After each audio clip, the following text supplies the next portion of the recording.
Dreaming of owning a property in a prime location with great proximity and fantastic neighborhood?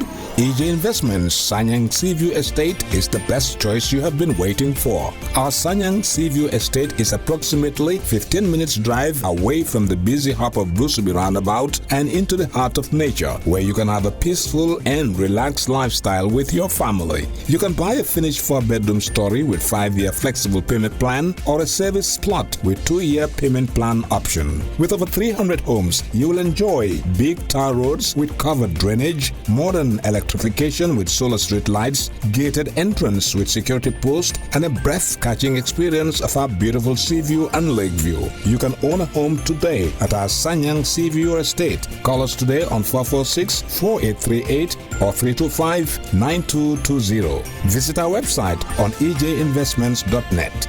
EJ Investments, first in property.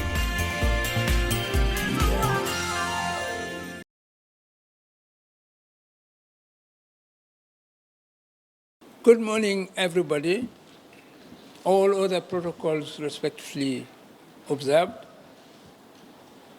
Today is a great day in the life of this country and in the life of our party. It is a great day because what, in my view, was not considered important by the first generation of politicians on the African continent is today being given serious consideration.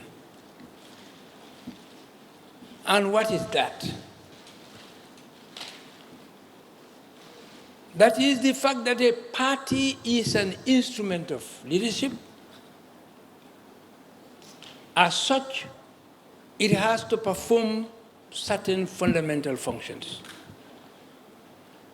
A blind leadership cannot lead people to enlightenment, peace, and progress. It can only lead them into a ditch by keeping them at bay.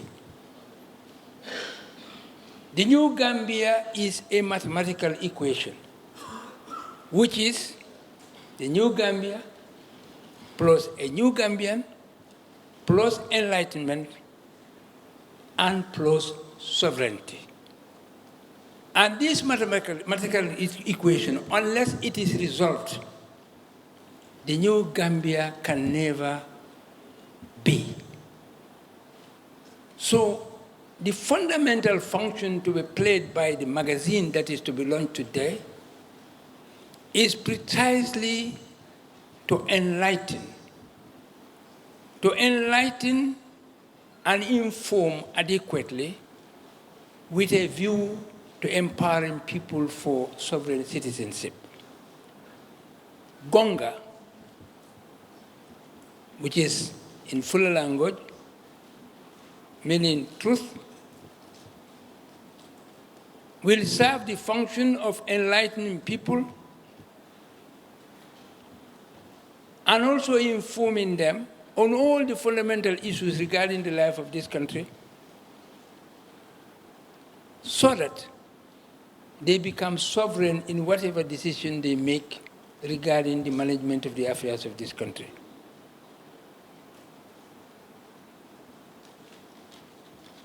It is not the first time that GONGA came to the fore.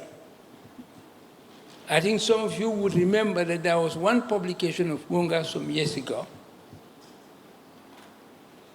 There are reasons why it came to a stop. The reviewer will go into explaining some of those matters. But for today, I welcome you all and thank you for taking your time to come here this morning so that together we can begin the process of consolidating and promoting the new Gambia that came into being in 2016. But as I said earlier, the new Gambia will remain expression unless people assumed the responsibility as sovereign citizens to choose those in consciousness and enlightenment will be entrusted with the responsibility to manage the affairs of this republic. I'm not going to speak long. And once more, thank you very much for having come. And together, we have the responsibility to make GONGA survive, because it is the fundamental instrument that is going to be used to empower people for sovereign citizenship. Thank you very much. And I call upon Auntie Ami. Thank you very much, Syria. So introduce Mr. Halifa Sallah, who's the Secretary General of TOE. So he's going to tell us about GONGA, why we should support GONGA, because GONGA is our paper. So it should mobilize us, it should organize us, and enlighten us. And each section of society is being touched. So everybody should read the GONGA. So Halifa is going to tell you more about the GONGA, and then we'll continue with the program. Thank you very much for your attention. There can be no new Gambia without a new Gambian. That's what brought us here today.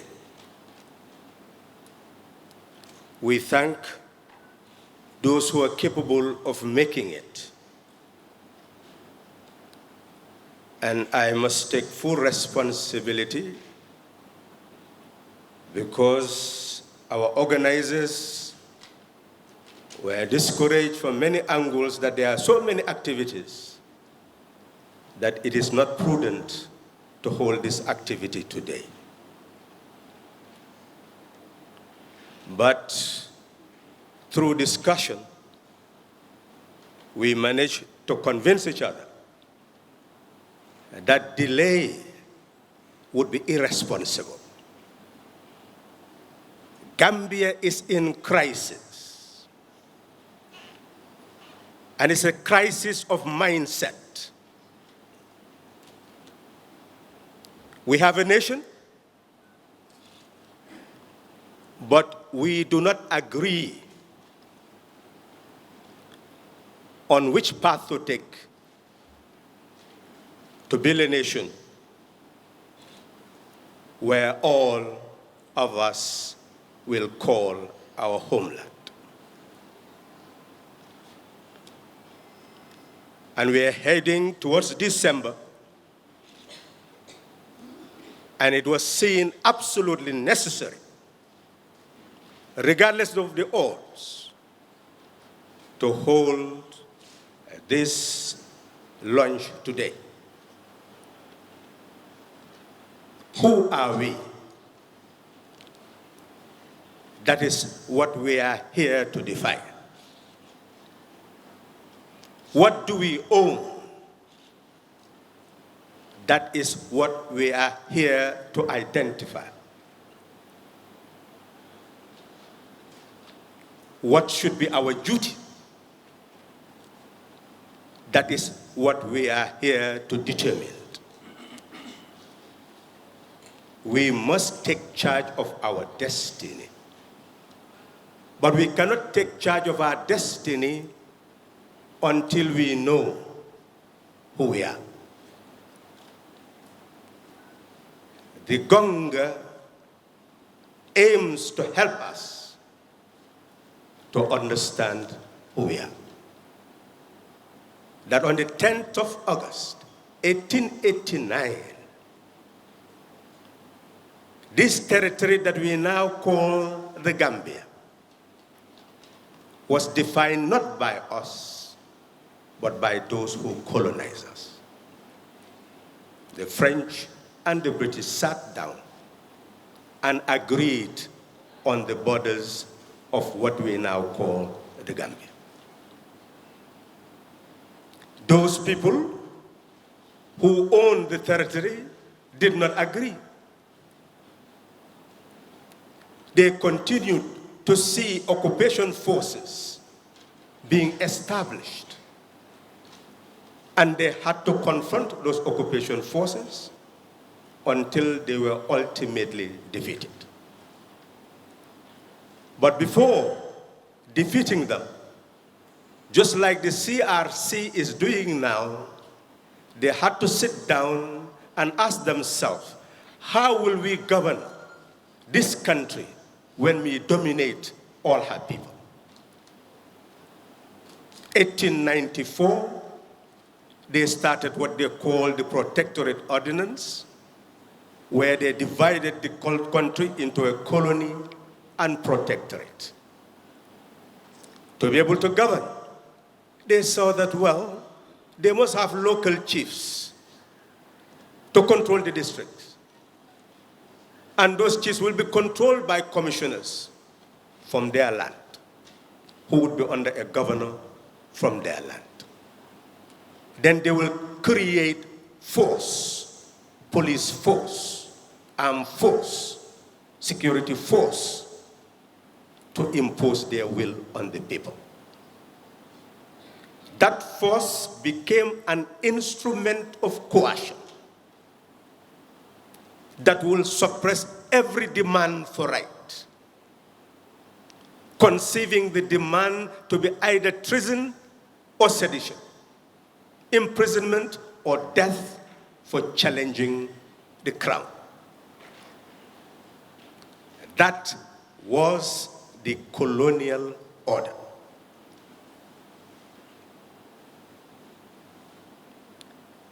In 1920, the resistance intensified. Why? We need to know our history. You hear intellectuals in our universities telling you that democracy is government of the people, for the people, and by the people. This came from Lincoln. Or they will quote the Universal Declaration of Human Rights. But in 1919, the Pan-African Congress met,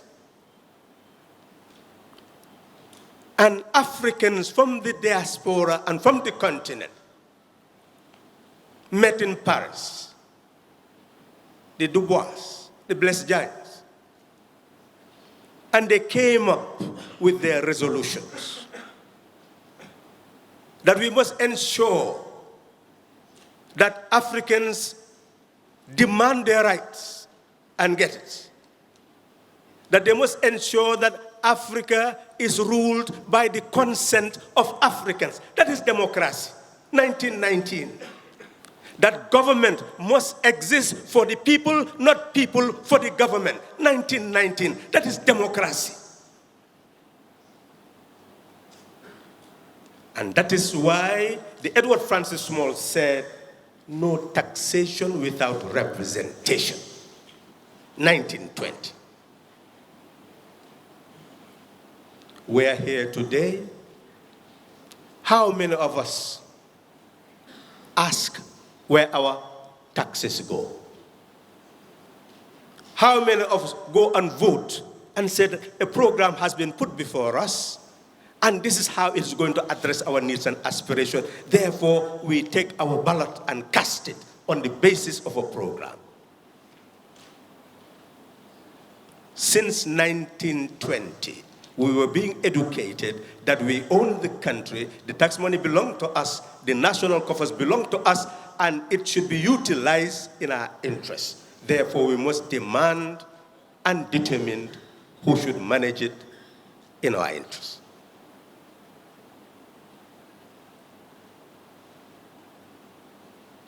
We continue to struggle,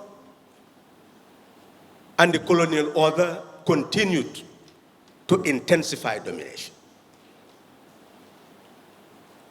The demand to take charge of our destiny started with the demand that the advisory bodies they establish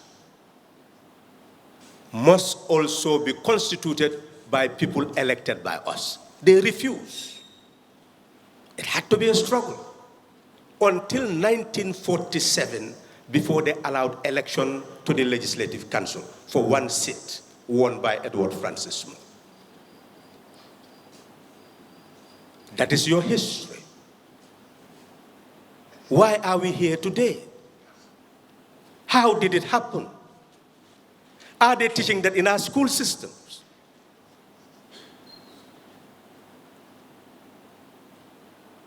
In 1951, they increased it to 3.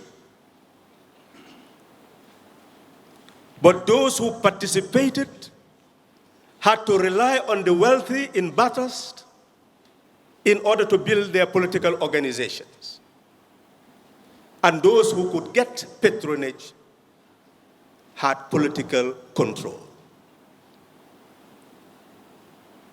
So the vast majority of people were just waiting to be patronized to support one patron or the other. But then the struggle continued until 1959, when new forces also emerged, that there should be greater representation from the rural areas. And that brought about the 1960 universal suffrage, where elections took place throughout the country.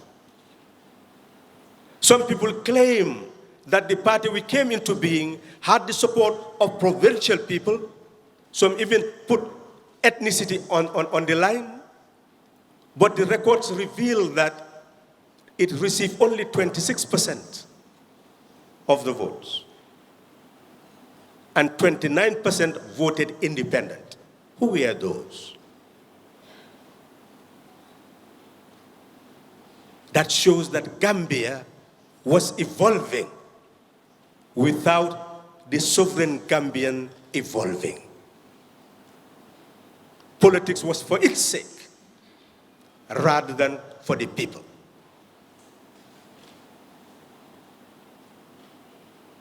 Government that exists for the people was not the objective. It's the people existing for the government. The struggle continued. 1961, January, the workers' union demanded for better working conditions and wages, 90% increase. The colonialists rejected the demand. They went to the street. Today you hear about civil society. How does it emerge? Well, some people came to assist us to build civil society to control the democratic space. 1961. I was in Serekunda school, and you saw the unionists marching, workers. Jallo is our leader, we shall not be moved. Jallo is our leader, we shall not be moved, just like a tree that standeth by the water side, we shall not be moved. Fighting for our freedom, we shall not be moved. I was a toddler in primary school. They came and asked all the teachers to leave. And the schools were closed because the civil servants also joined them.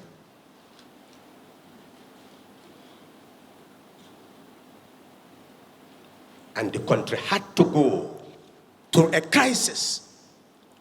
The union leaders arrested, order to suppress them drafted. But ultimately, the force of liberation became too strong, and they had to call a constitutional conference. Where are the unions today?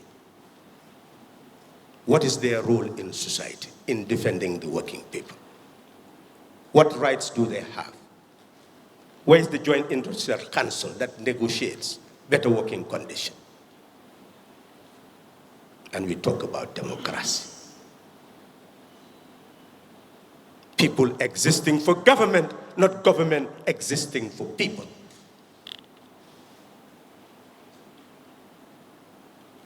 We attained independence in 1965. A referendum held, just like we are about to hold a referendum. And there is debate. What type of constitution? Who are going to be the citizens? Will we have second round of voting or not? What are your views? Have you come to decision yet? Are we a people? How are we going to vote? On the basis of the political parties we support or political personalities we support? That's what happened in 1965. The referendum failed, and the fundamental question was, should we move from a constitutional monarchy where the British crown was still the executive and had to assent to bill from the House of Representatives before the bill becomes law?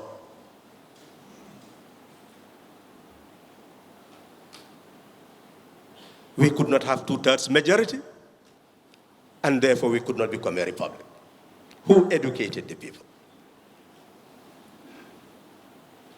1970, we had 2/3 majority, but the people who brought it about did not know that we were now moving to become a sovereign republic. And that's what GONGA aims to help you to understand. That in a sovereign republic, sovereignty, power resides in each of us. And since 1970, each of us should have been taught to understand that now we are free and we are sovereign. We are new Gambians. We own power, and leaders are there just to serve us. They are our public trustees. That should have been clear in 1970. Before the drafting of that constitution, the consultation should have been at that level so that every Gambian will understand the birth of the new nation. Did we understand?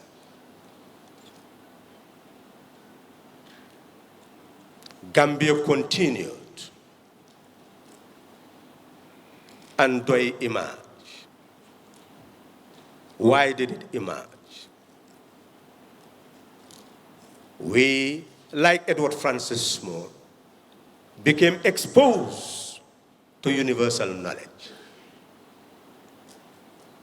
How states operate, how constitutions are built, how economies are built, what is the basis of ensuring that people live in liberty and prosperity.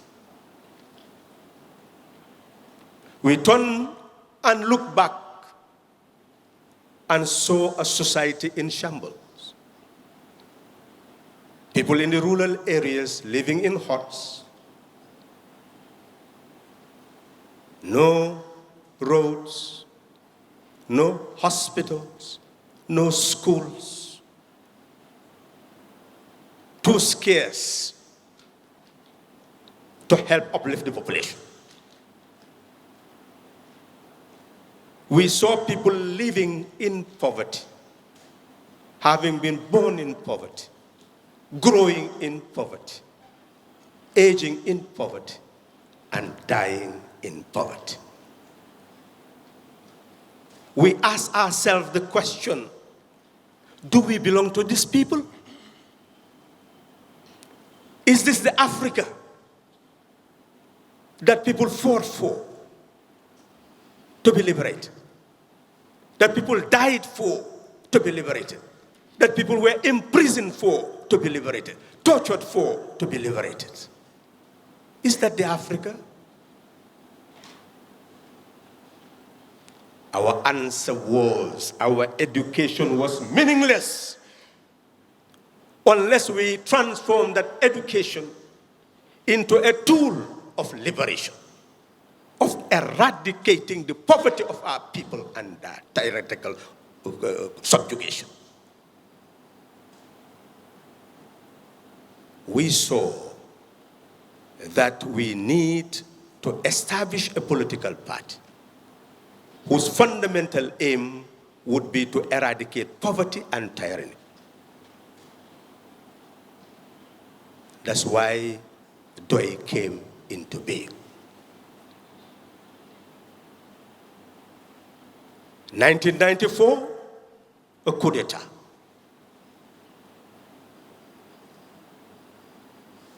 And we ask ourselves the question, when people own a society, could you impose your will or should you impose your will on them? How would you feel to wake up in the morning? Somebody comes to your home, wake you up, and say that now I'm the head of the family. We say the nation is the same. We own it collectively. No one has a right to rule over us. We determine who lead us based on our consent. That is what the republic is all about. That's why we said the coup makers were mistaken by assuming the reins of the state. You can remove one public trustee, but then go back to the people and empower them so that they will be able to select another public trustee. But to force yourself to become the public trustee itself through the barrel of the gun means that you cannot in any way be scrutinized, criticized, restrained, or removed when the people desire. That was an abrogation of the principle of the sovereignty of the people. That is why we did not concede to that change. We pushed them so that we can move back to a system where, no matter how crude, the people will determine their manner of government.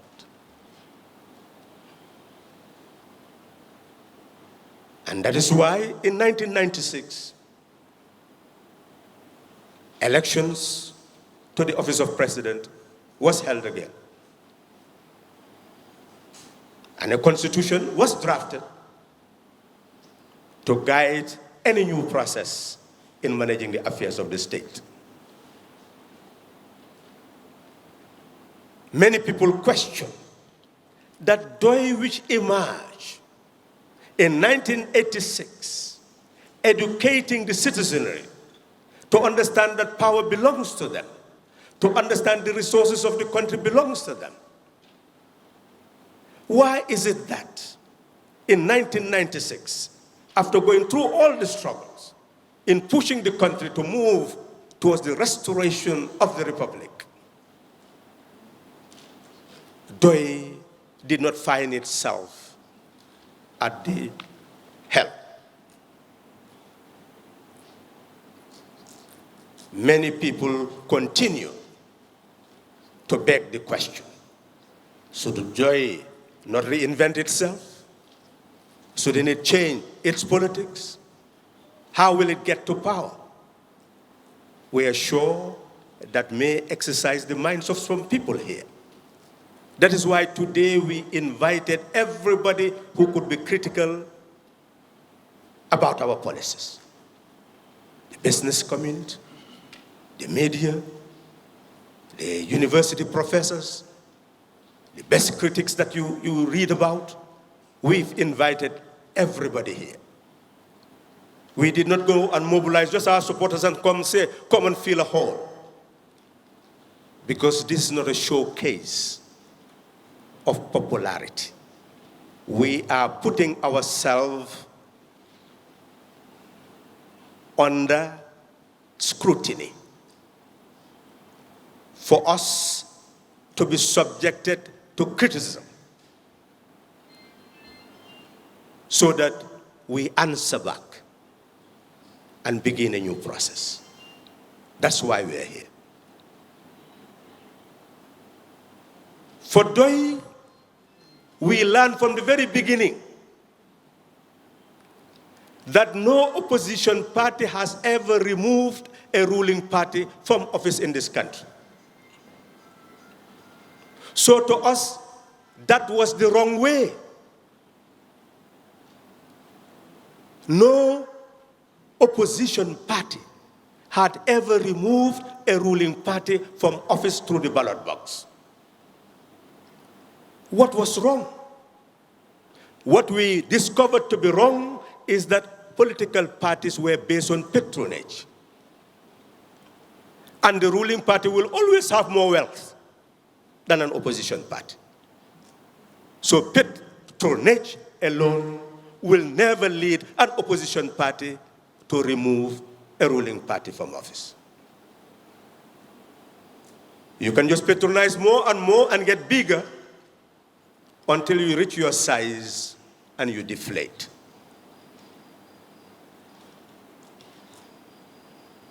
We discovered that that was not the way to come to the helm, especially when our fundamental objective was to eradicate poverty and tyranny. What was the way?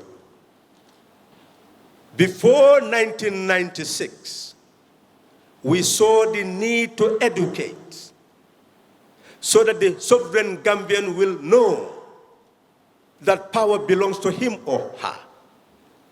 That as long as there is that mental chain, he or she will not be conscious of that power, and others will take ownership of that power and subjugate them. That our fundamental task was to break that mental chain, and that cannot be broken without enlightenment. Only knowledge was the key through which we will break that mental chain. We signed a contract with destiny that all our lives we will continue fighting until that mental chain is broken, not for one Gambian, not for two, but for the vast majority of Gambians. When that happens, that is the end to tyranny. When that happens, that is the end to deception. Then that happens, that is the end to misrepresentation, because we will not allow it. Nobody will lead us who is misleading us, who is also maltreating us. That is the challenge that Doi took, and never to sway away from that direction. But in 1996, politics changed. Those who ruled relied on a coalition of many people who belonged to various political parties coming to support the power that be. But also on the side of the opposition, a coalition emerged of PPP, GPP, NCP to create the UDP coalition. When that happens, Doi went back to the drawing board. And so the politics has changed. It has now become coalition politics. No single party could remove a regime which is entrenched by its own program and policy.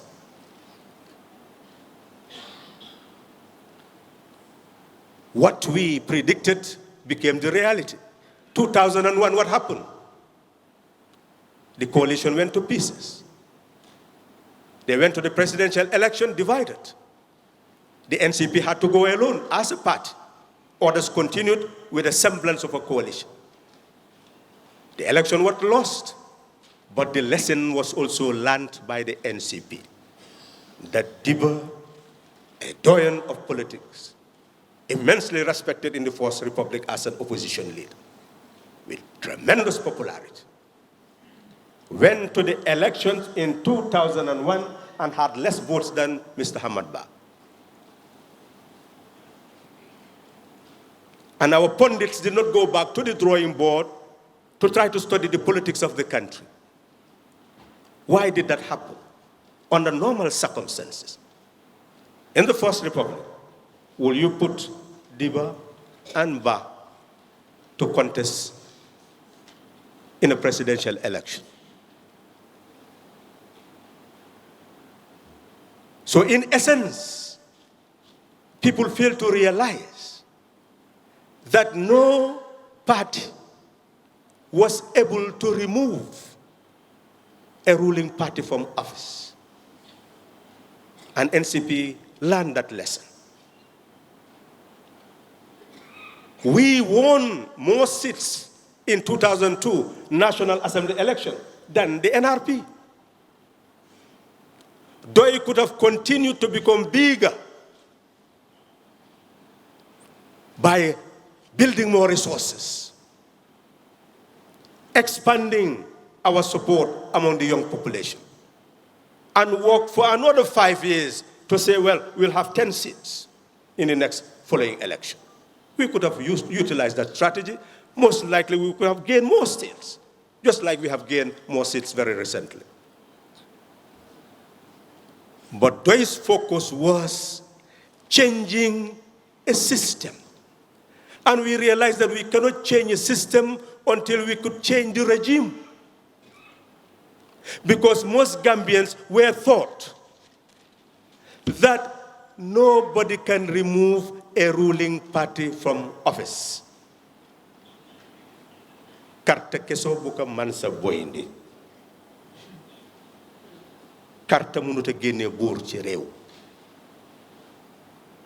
That was the mindset. We had to change that mindset. And that is precisely the reason why we agreed to coordinate coalitions, so that we can have regime change, and the regime change will bring about awareness building so that the people will take charge of their destiny. We accepted to coordinate NAT, bring all the opposition together in 2006. All went to pieces. But in 2005, all of you know that NAT engaged in 6 by-elections and won all 4, had the majority in the popular vote.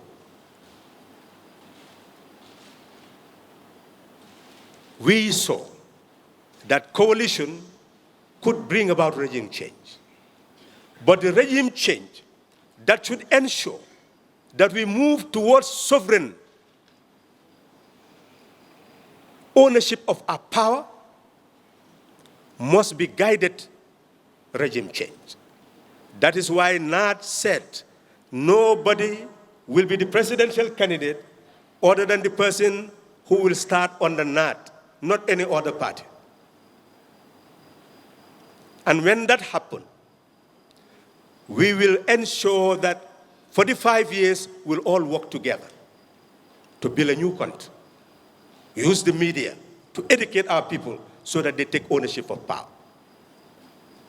When we do that, we will ensure that the person who is elected will just be there for 5 years and nothing more.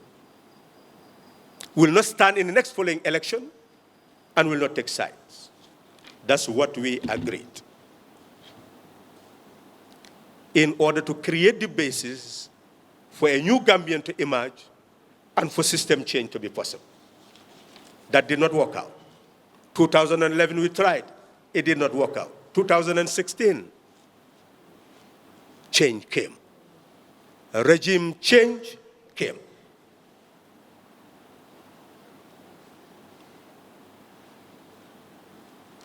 The GONGA has explained the players, how 6 presidential candidates came to Kairaba, 5 invited by the Doi presidential candidate to discuss about building a coalition. Those who did not take part in that primary process cannot explain anything why it happened in the first place. And it is important for us to explain what actually happened. The regime became very powerful because some young people took to the street, eventually arrested. One lost his life. They talk about electoral reform. But in essence, there could not have been any form of electoral reform through pressure. 100 people going to Westfield Clinic cannot pressurize a government to change electoral laws.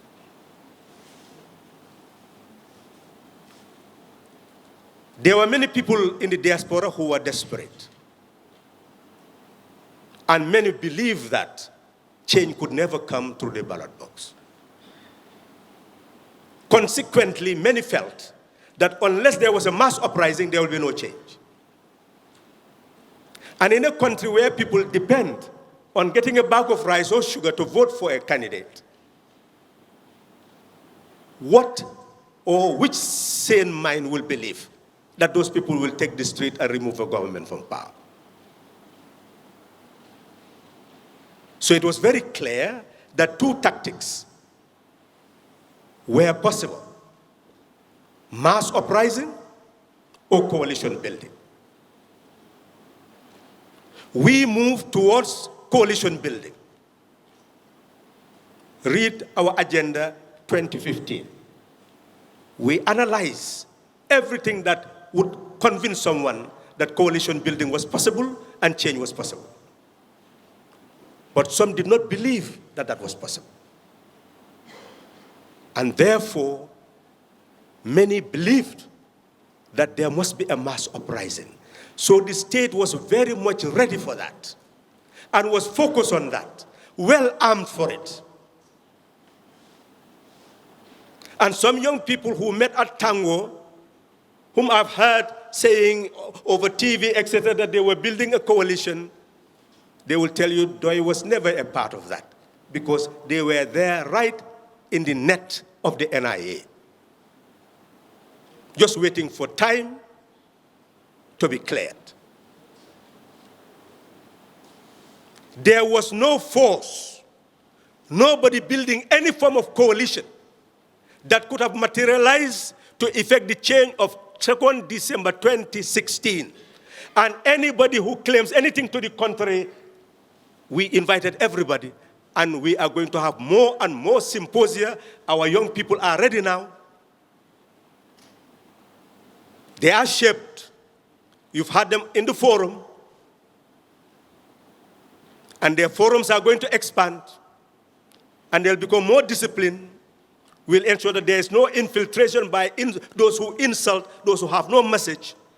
A person who insults has no message. An empty brain cannot change a country. We don't want DOI supporters who insult. If you do, you are not our supporter. Go and find another party.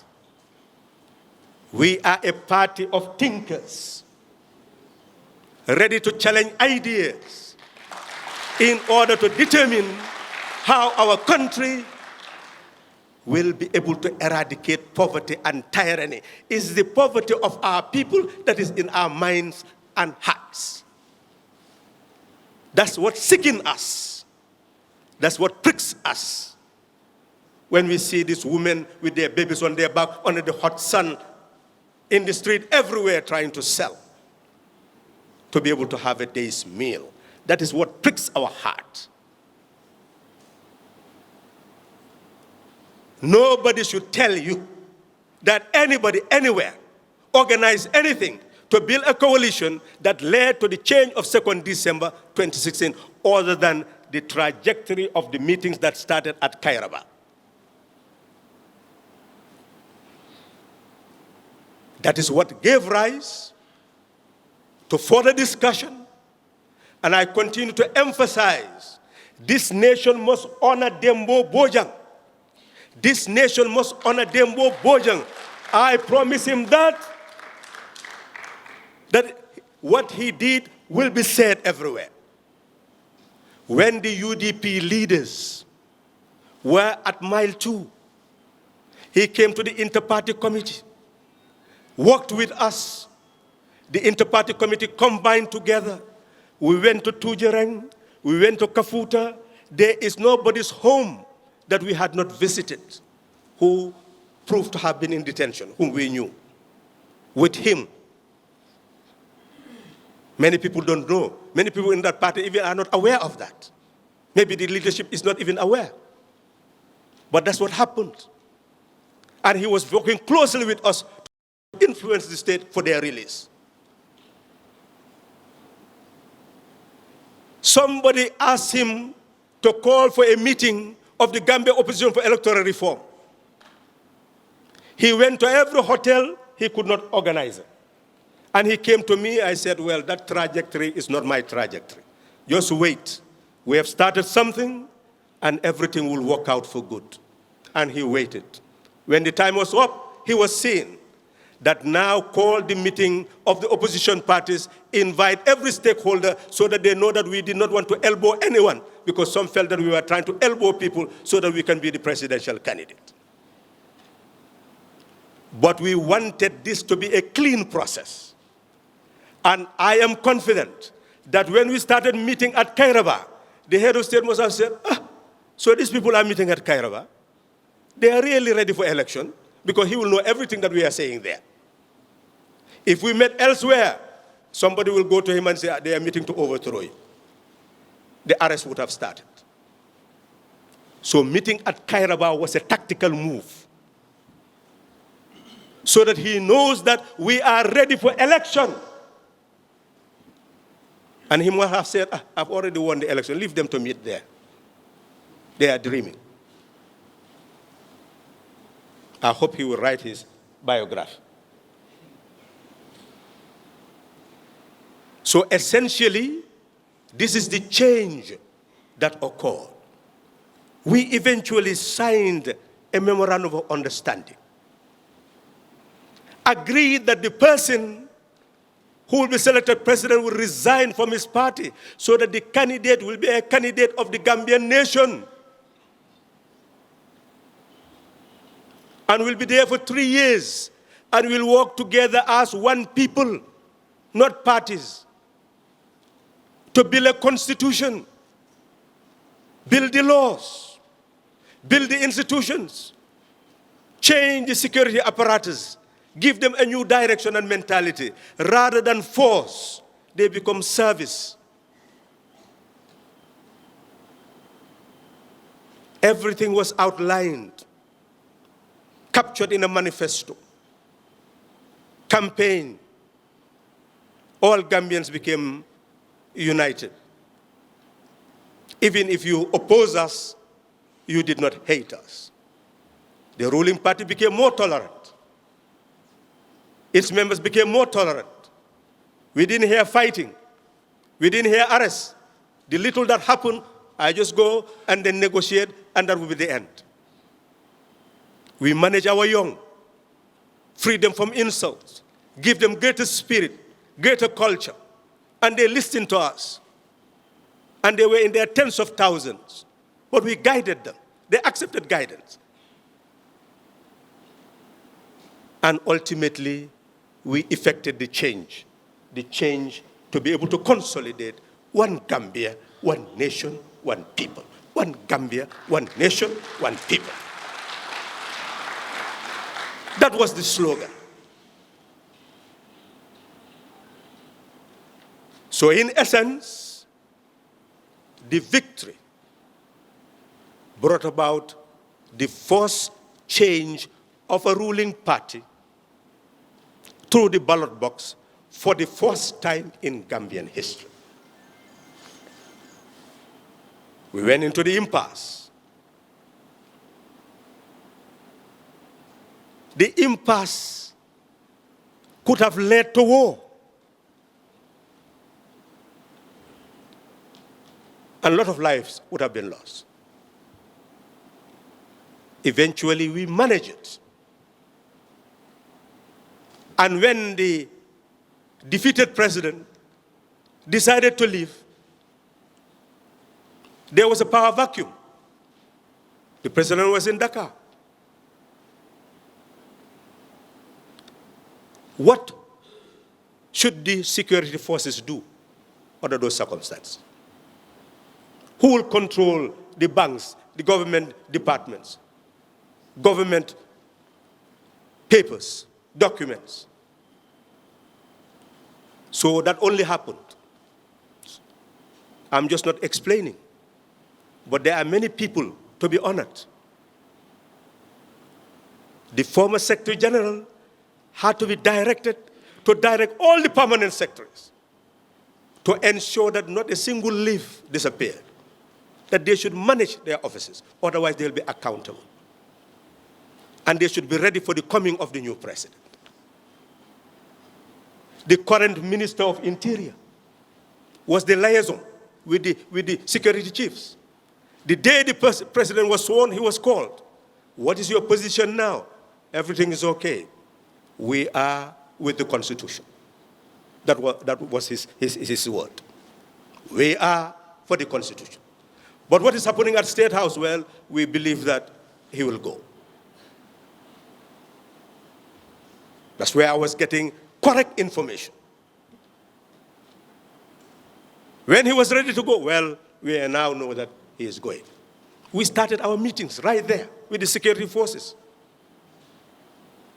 The people who flee the Gambia, became refugees, had to be brought back. The security chiefs and my very self, we met, we agreed with our committees. And everybody could see Honorable Silla at that time.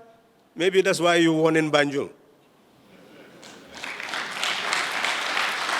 But everywhere, being sent everywhere to go with Red Cross, the Fatou gays,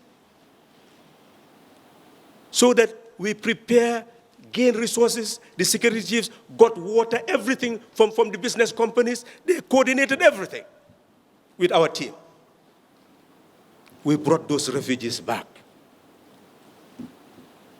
All this is not said because we don't think it is necessary to try to build an image of what is a duty.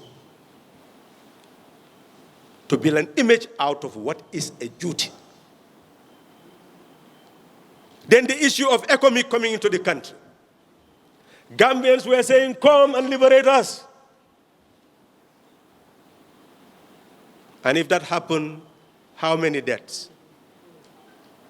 When the man left, what was going to be their role? That had to be defined. How they came in had to be defined. The position of our own security had to be defined. And only 2 people knew exactly what was happening, and 3 after a given stage. And that's how everything was organized for those security forces to come into this country with calmness, as a force of solidarity rather than a force of invasion. So now, the GONGA has explained very clearly what happened about these 3 years. And DOI has taken a very clear position. It has analyzed the Constitution, all its parts. You will see it in the GONGA, telling you that when we met, it was a meeting of equals. And whatever they agree is binding to all of them. And whatever they agreed had to be respected by all. Because when we met and said that you must resign from your party to stand, if anybody said, no, I will not resign, then you will not be our candidate. So to be our candidate, by force, you will do what we want you to do. If we say you'll be there for 3 years, if you don't want to be 3 years, that's when you should have negotiated and say, no, I want 5 years, then you will not be our candidate. Because you cannot force us to select you. So you have to accept 3 years. If we say there will be election after the 3 years, you cannot say no. The Constitution gives me a mandate of 5 years. We will not select you. That you will not side with anybody and you will not stand in the next following election. You cannot say no. Because if you say no, you will not be our candidate. When we met to decide, we were equals. And bear that in mind. But when we select you, and you become the President of the Republic, we are no longer equals. You are now the President of a Republic under a Constitution. You have your armed forces, your security forces, designed to protect the constituted, legitimate President of the Republic. You have the laws that talk about treason, all sorts of laws.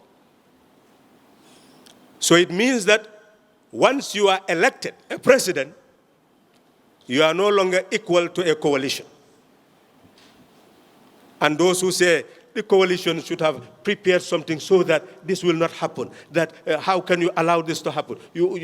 But how can you even think that a political party, not in office, a coalition not in office, can dictate terms to a president under a constitution? That is what must be clear. And it is clarified by GONGA that once the president became president, he has to operate under a constitution. And only 2 sections are pertinent to this argument of 3 years, 5 years. Section 65, which says that the office of president becomes vacant when he dies, when he resigns, and it's that resignation that matters. That for the coalition, we expected that after 3 years, the president will voluntarily resign. And we would have amended the Constitution to make it possible to hold elections as we planned. That would have required constitutional reforms. That could have taken place in a year, if we wanted. We'll wait for your questions so that we will not keep you here for too long. But what you must bear in mind is that we anticipated that the president would resign. And we did not anticipate when we were making the rule that it was going to be President Barrow. We did not know who will be our candidate when we made the rule. So it was not directed at a personality. It's a process. We also know very well what is in Section 63. Because when Jammeh said that he will no longer accept the results, you, the Gambian people, heard me as the spokesperson of the president saying that under our constitution, elections is held within 3 months of the end of the term of the incumbent. So the incumbent has a 5-year term, but within 3 months before the end of the 5-year term, the incumbent, there must be election to the presidency. So if there is election, then the incumbent still has some time left for the 5-year to come to an end. We told you that. And you heard it loud and clear. I was emphasizing over and over again, the coalition members should wait for 18 January. They should wait until his term ends. Because when his term ends, if he spends a day longer, he will be a rebel. You've heard it.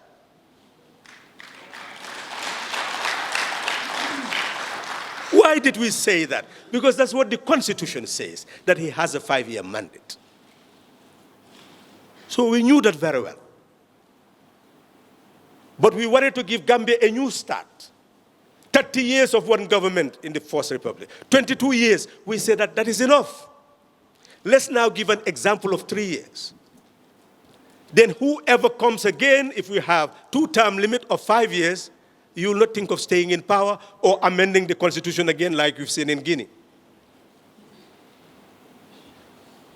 You can even have a term limit and the president comes up to the end of the term and try to again to see how they can change. We wanted to give an example, because if that example happened, obviously Gambia would have been saved for eternity from self-perpetuating rule. That's why we did that. But now what is the situation? We keep on pushing the president that tell us what is your decision. A coalition will not meet again and say that they are revising the agreement to give you 5 years. That will not happen. At least over our dead body.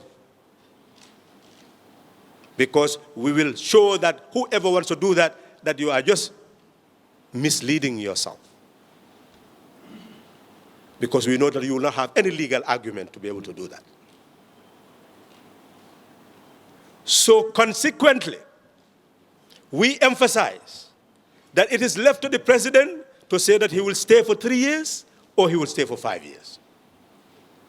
That's his prerogative. And we will not do that explanation for him. As long as he does not do the explanation, we take it that he's going to be there for 3 years.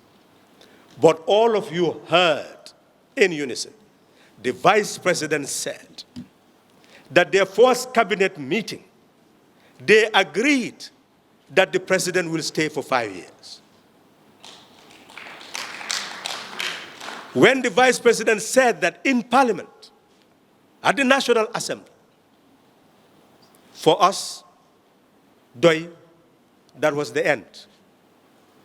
It means that the president has decided to stay for 5 years. We cannot force him to exercise a prerogative to resign, because that's a prerogative. If he stays for 5 years and wants to stay 1 day, the same language we use against Jammeh will be used against Barrow. Stay there 1 more day and you will be a rebel. That is the constitutional provision. People have a right to demonstrate. But we, the Doi people, we do things that have purpose. To go in the street, the president, you promised us something, you should resign.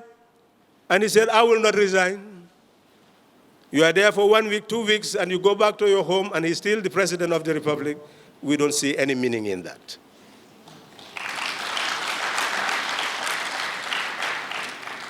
For the Doi people, we take it that, well, that was your word.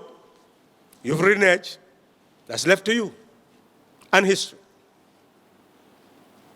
We will begin the new journey.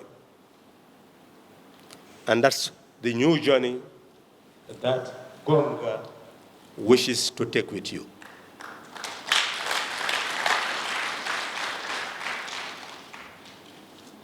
The new journey is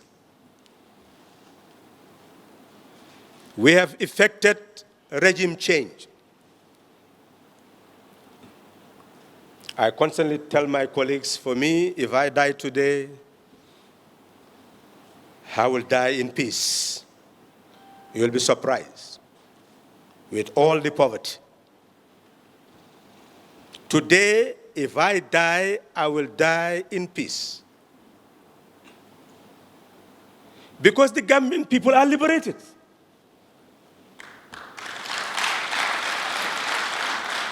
For 52 years, you believed that the vote cannot remove a president from office, that we have a monarchy.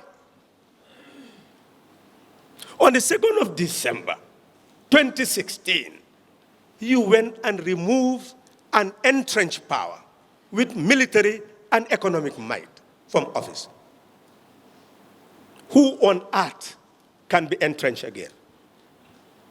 Against your will.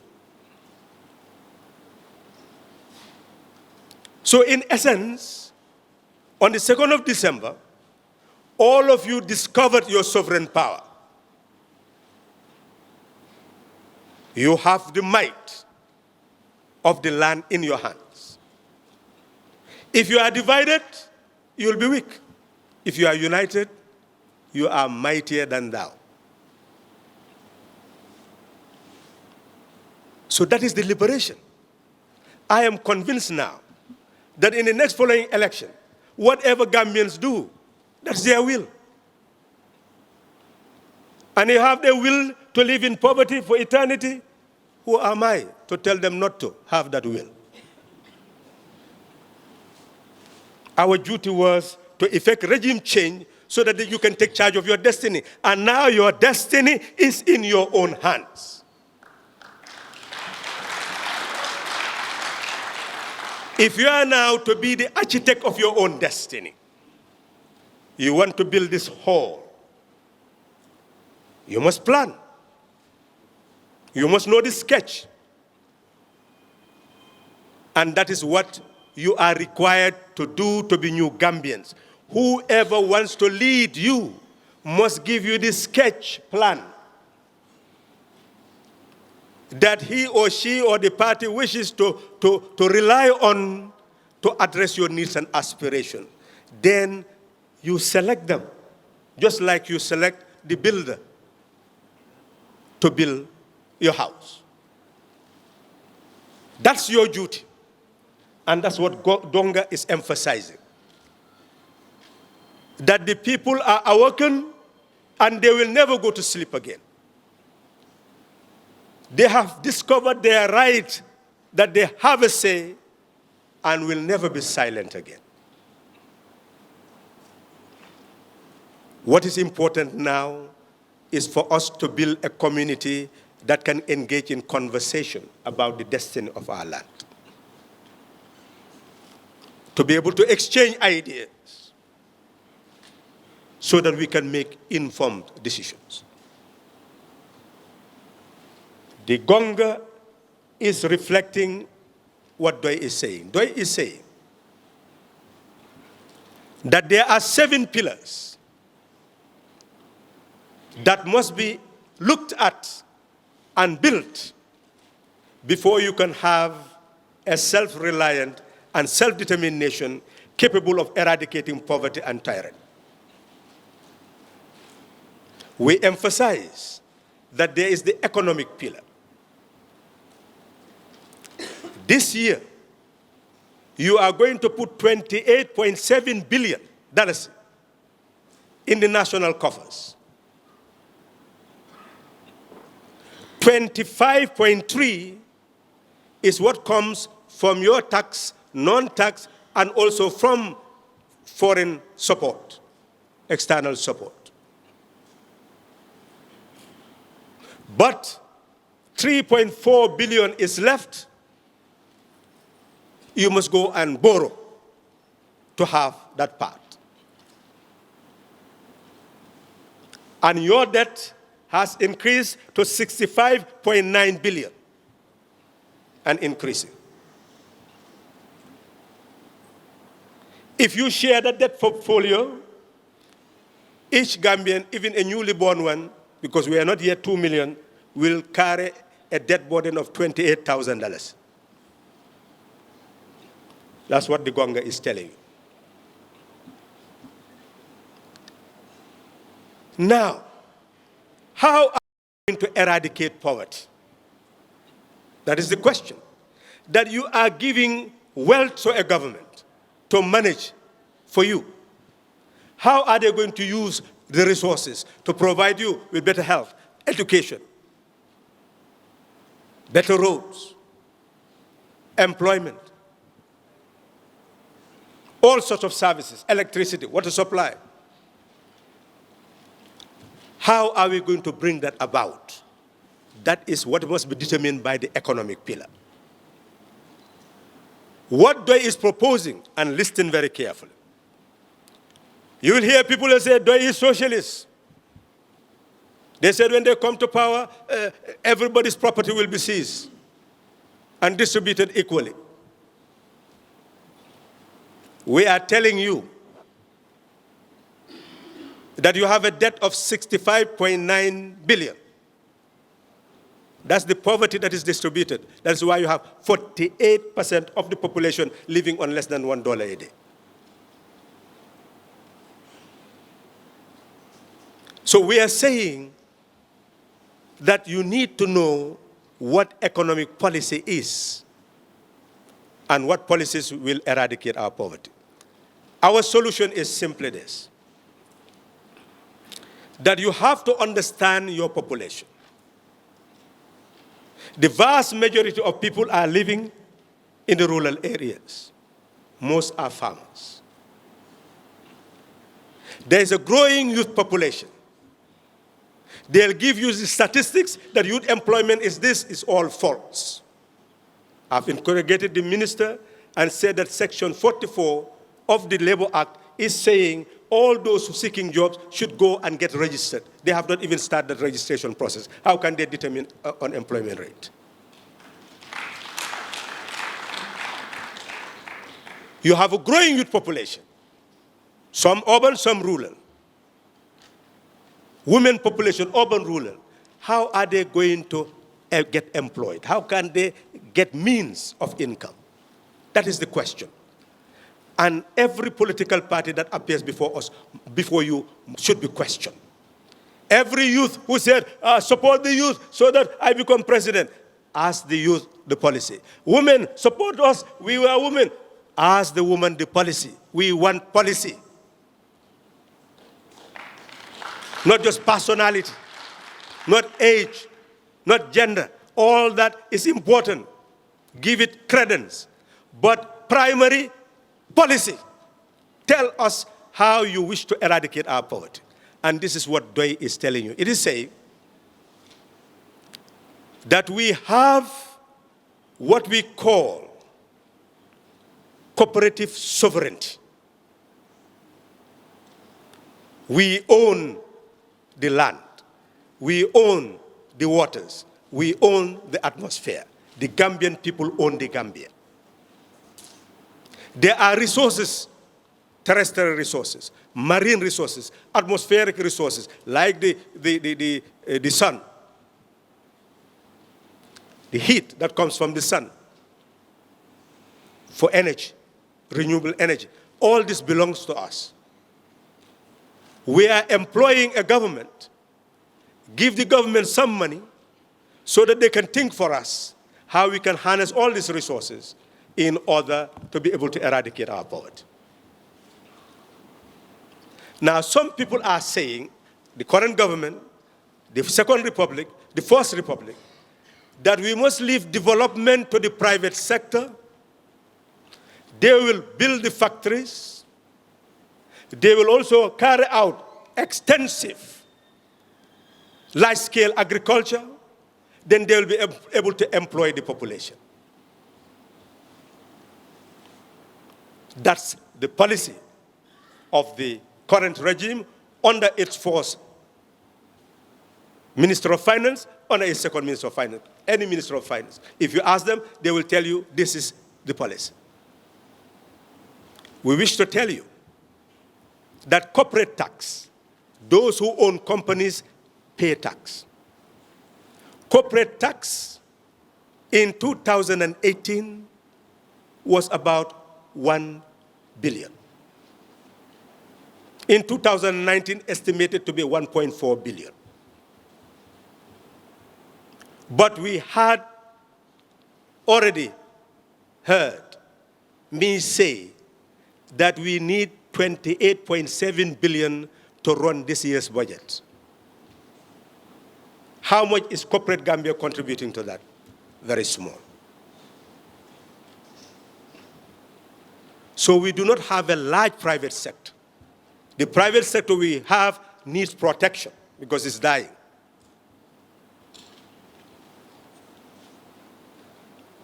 So we are saying that is not the solution. And we will challenge any economist to come and challenge our position. That is not the way. The private sector will not be able to eradicate the poverty. It's not its responsibility to eradicate poverty. It's the responsibility of the government you have elected.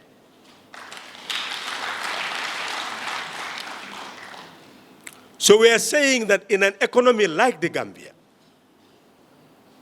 if you want to eradicate poverty, you cannot take all the land and give it to few large-scale producers, where will the rest go?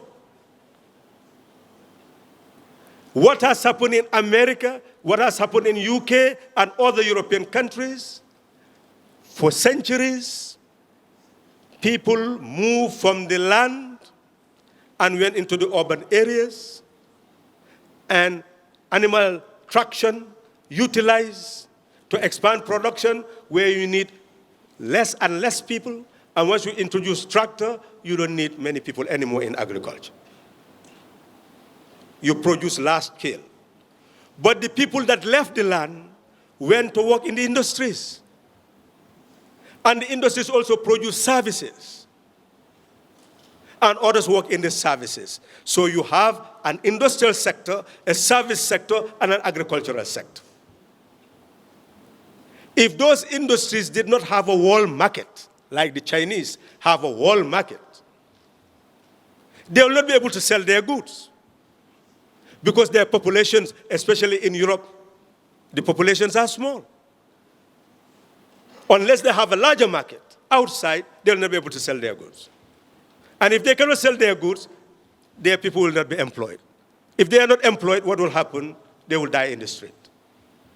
And that is what was happening. The First World War, Second World War, you saw all sorts of crises in Europe because of that type of suffering, depressions.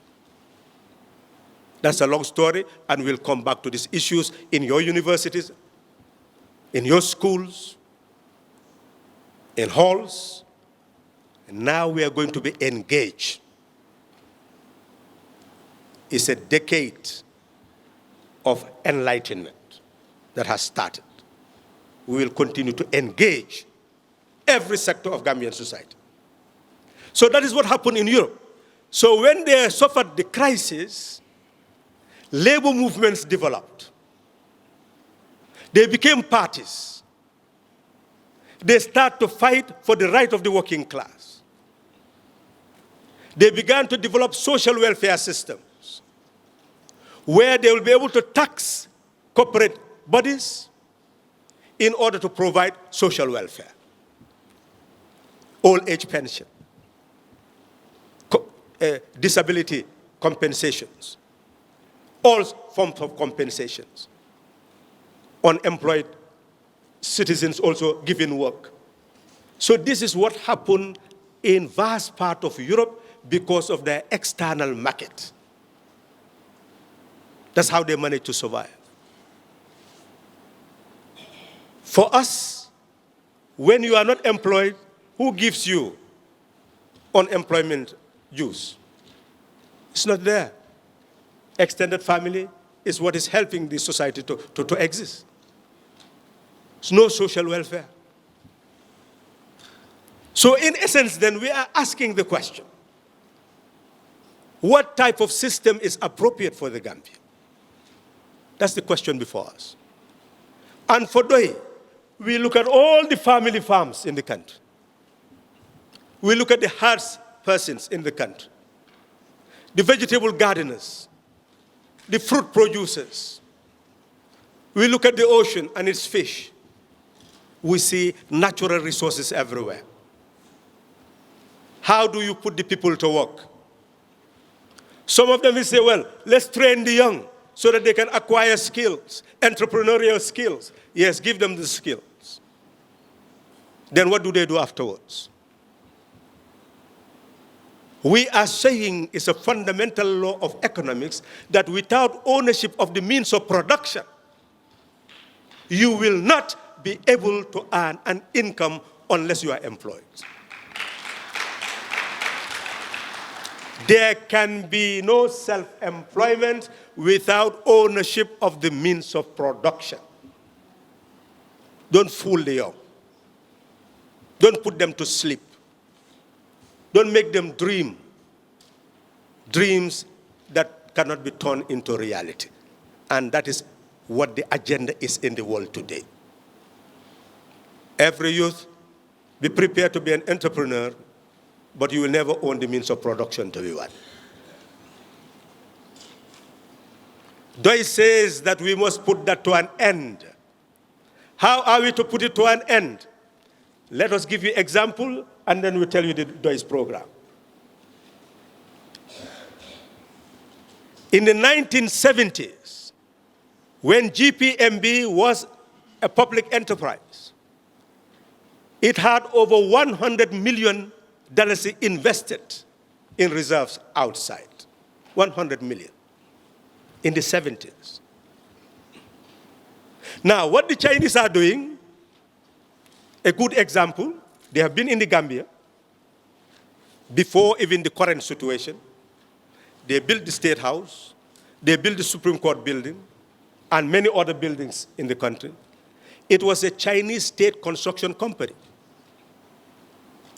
They'll give the government loan, build the facility, and the government will continue paying in foreign exchange. They put it in an English bank, US bank, or buy the bonds, and then start to earn an income. Which means that income, that interest, will generate more foreign exchange for them. So their foreign reserves will expand. And they will bring that foreign reserves to invest in the productive base of their economies. 100 million GPMB. Can you imagine at that material time, rather than a Gambia Commercial and Development Bank giving loans to a cooperative union at interest, you give it to the farmer at interest, come and buy the crop of the farmer at interest. How will the farmer be free from poverty? Double exploitation. Exploited when you take a loan to produce, exploited when you are selling your crop. Eventually, the cooperative union had to collapse. If my memory serves me right, and don't quote me on that, but I know that it cannot be more than that, about $48 was left in its account. And they had to call the Macaulay Commission to find out how it collapsed, with huge debt in the millions to the Gambia Commercial and Development Bank.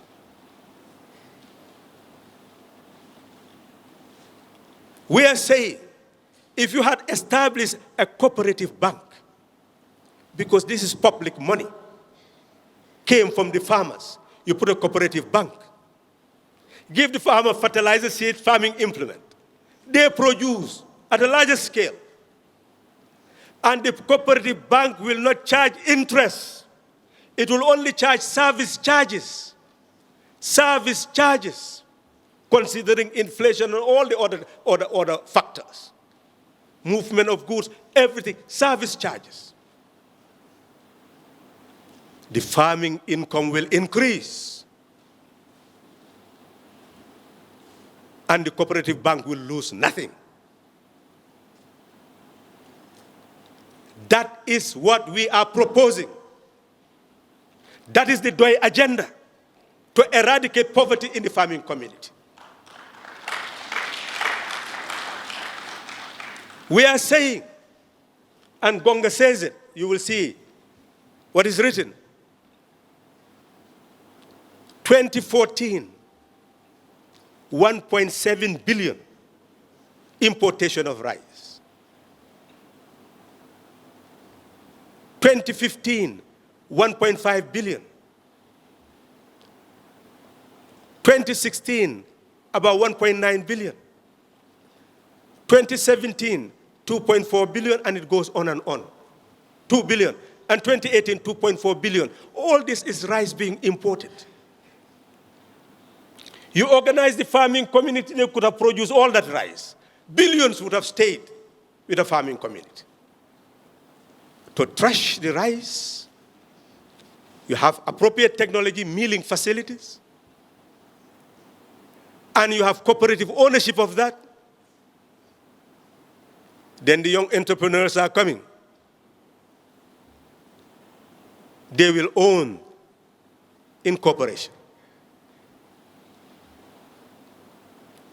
And then they trash that, earn an income from that. And you have those who are selling all over on the ground.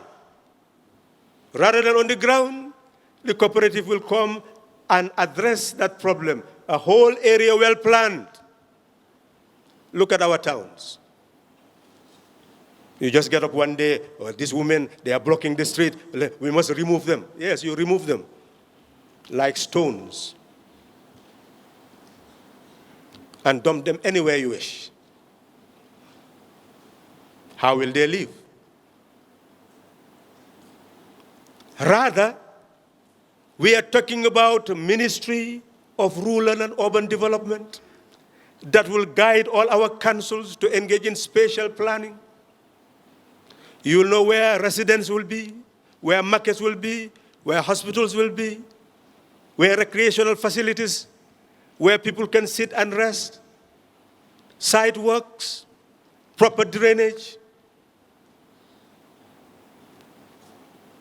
And then the marketing facilities you go throughout Europe, they used to have big markets before, then weekly markets, and now grocery stores. That bank could assess all those people who want to engage in selling to have their kiosk. If it is something that requires saving, because if refrigeration, you'll provide the refrigeration.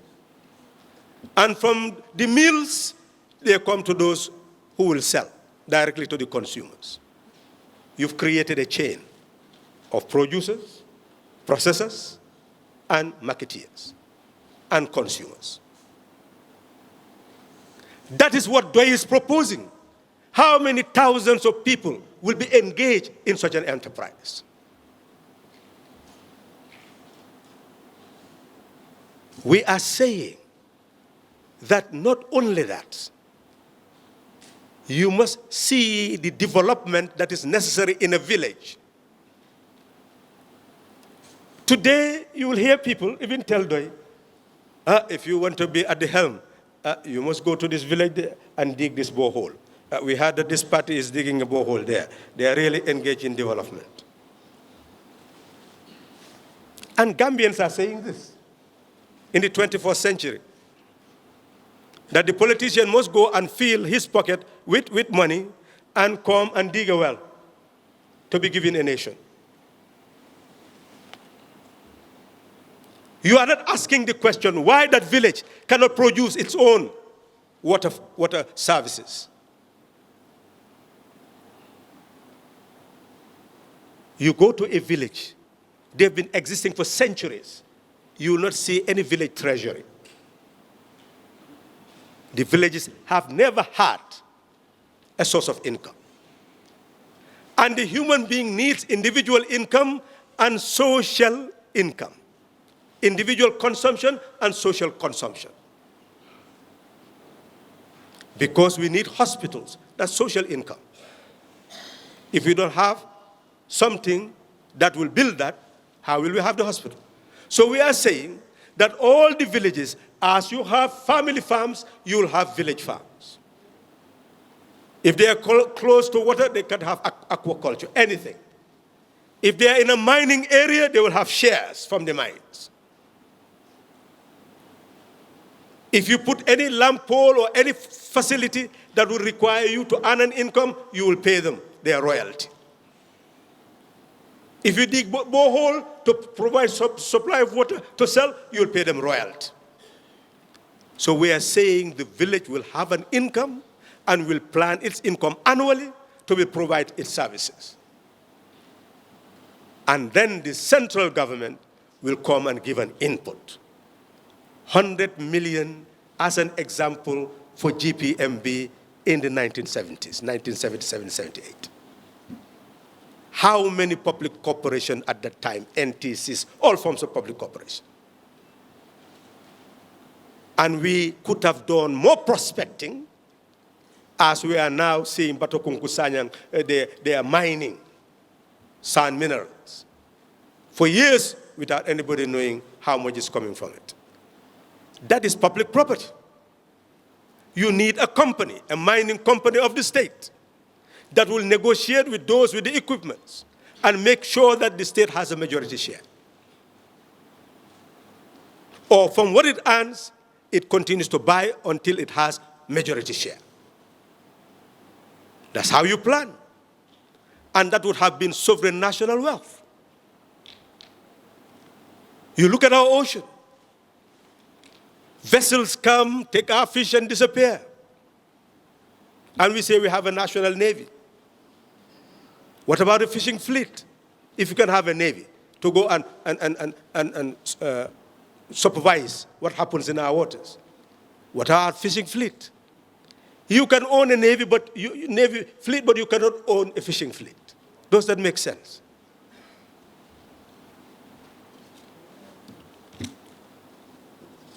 So in that sense, it would have been very significant to, yes, guide me properly. So in that sense, we are actually emphasizing that the central government needs to be an earner of income, not only a tax collector. And it can engage in links with private companies where it does not have the wherewithal. Like, for example, we discover oil. Yes, you can, but make sure that you come closer to majority share, or you find how to move towards that trajectory. So in that sense, then we are saying, yes, that state owning sovereign national wealth will use that wealth to be able to build hospitals, schools, roads, infrastructure, all sorts of development that need to take place in that state.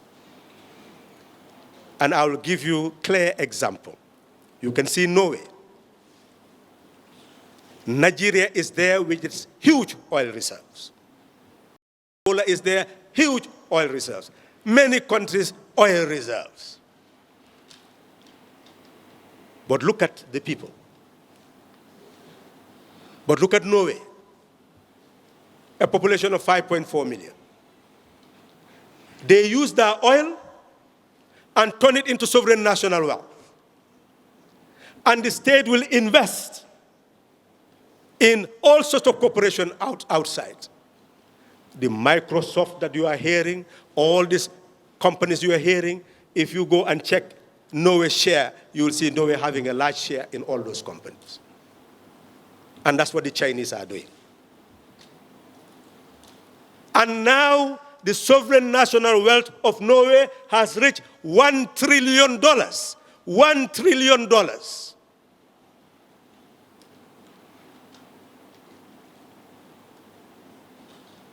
And it is estimated that if you share it, every Norwegian will have $190-something thousand as property.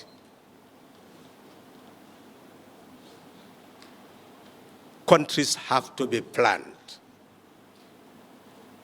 Development must come through knowledge, not through trial and error, not through experimentation. So in short, then, I am asked to move further and faster because what I'm saying, most of it you will read.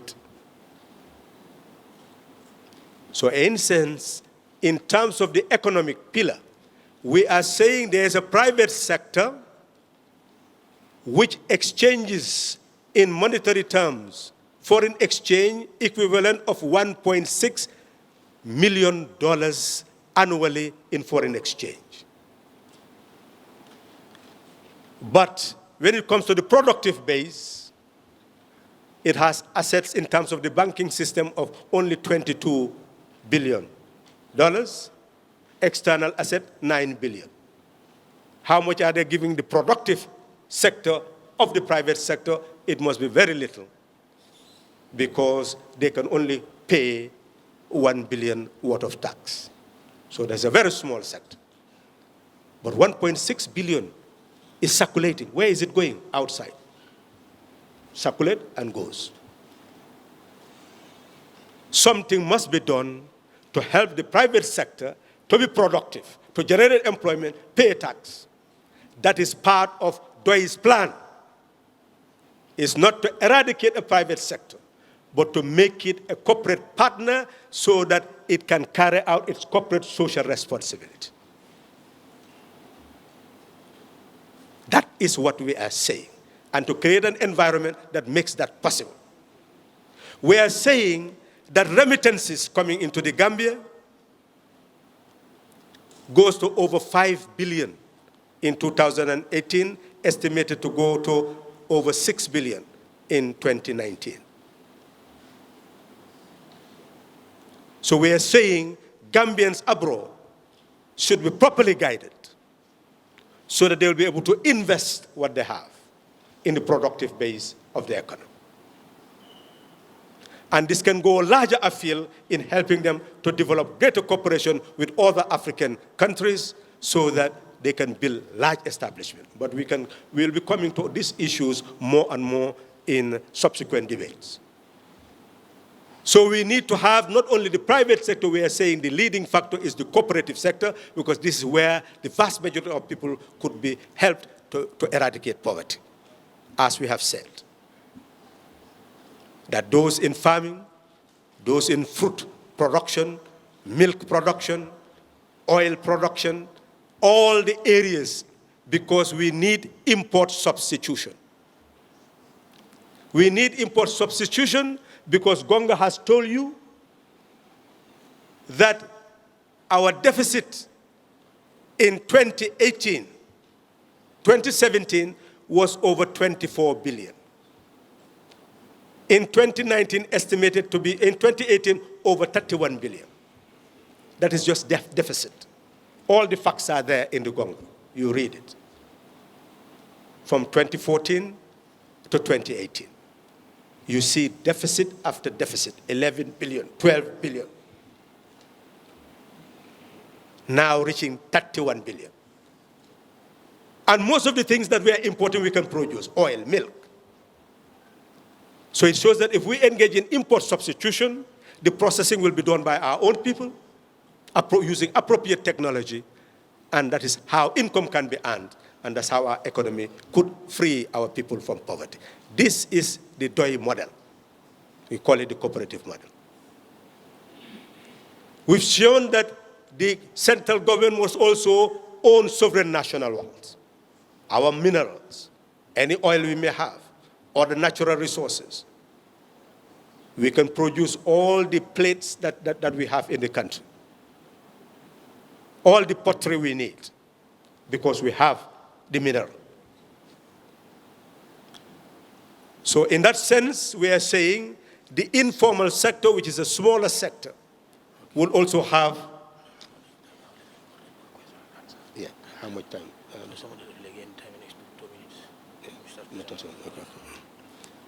So therefore, we've seen that dimension, and I will just leave you to read GONGA to see the rich content. It goes into the political pillar. And as we said, we'll go into the universities and analyze all this. The political pillar is saying that each of us is sovereign. How are we going to run the Gambia? We must have cooperative sovereignty. And cooperative sovereignty means that all Gambians, irrespective of your language grouping, irrespective of your religion, your gender, we are all equal in sovereignty, and we should be one. There is no minority in the Gambia. You go to America, you hear about minority. Go to France, hear about minority on the basis of religion, because they are yet to reach that mindset of being a republic. DOI wants to jump further. That's why we call it the leap forward. For you in mindset to know that being sovereign means we are equal. Because you have one vote, I have one vote. What is our difference? We are equal in sovereignty. So there is no minority. We have to protect the rights of all. So therefore, politically, we are talking for a state where there will be gender parity in all the institutions.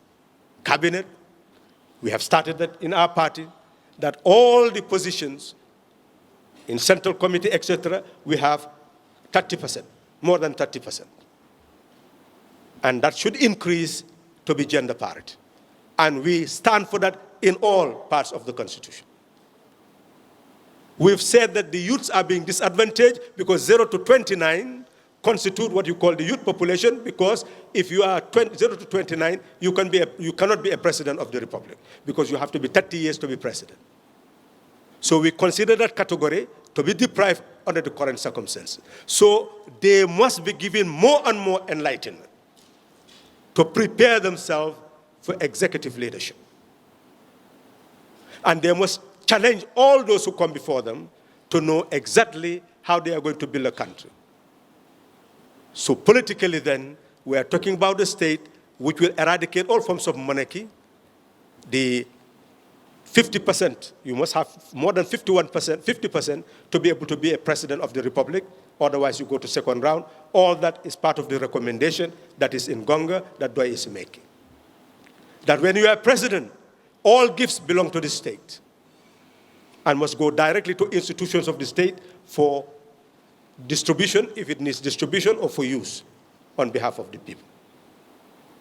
So many, many recommendations are there that through question and answers maybe we'll be able to deliver on. So in terms of civil rights, we're saying that all your rights are inherent. Rights, freedom of expression, religion. You hear people quarreling about religion here and there, which is the right religion, which is the wrong religion, and fighting over it. The Constitution says that every Gambian has a right to a belief and to a practice, and no one should interfere with that right. And DOI is out to conserve that everybody's religious right, that freedom must be guaranteed and safeguarded and must not be interfered with. The same thing with freedom of expression, association. Where are the unions? So DOI is saying that those unions will constitute the eyes, mouth, and ears of government.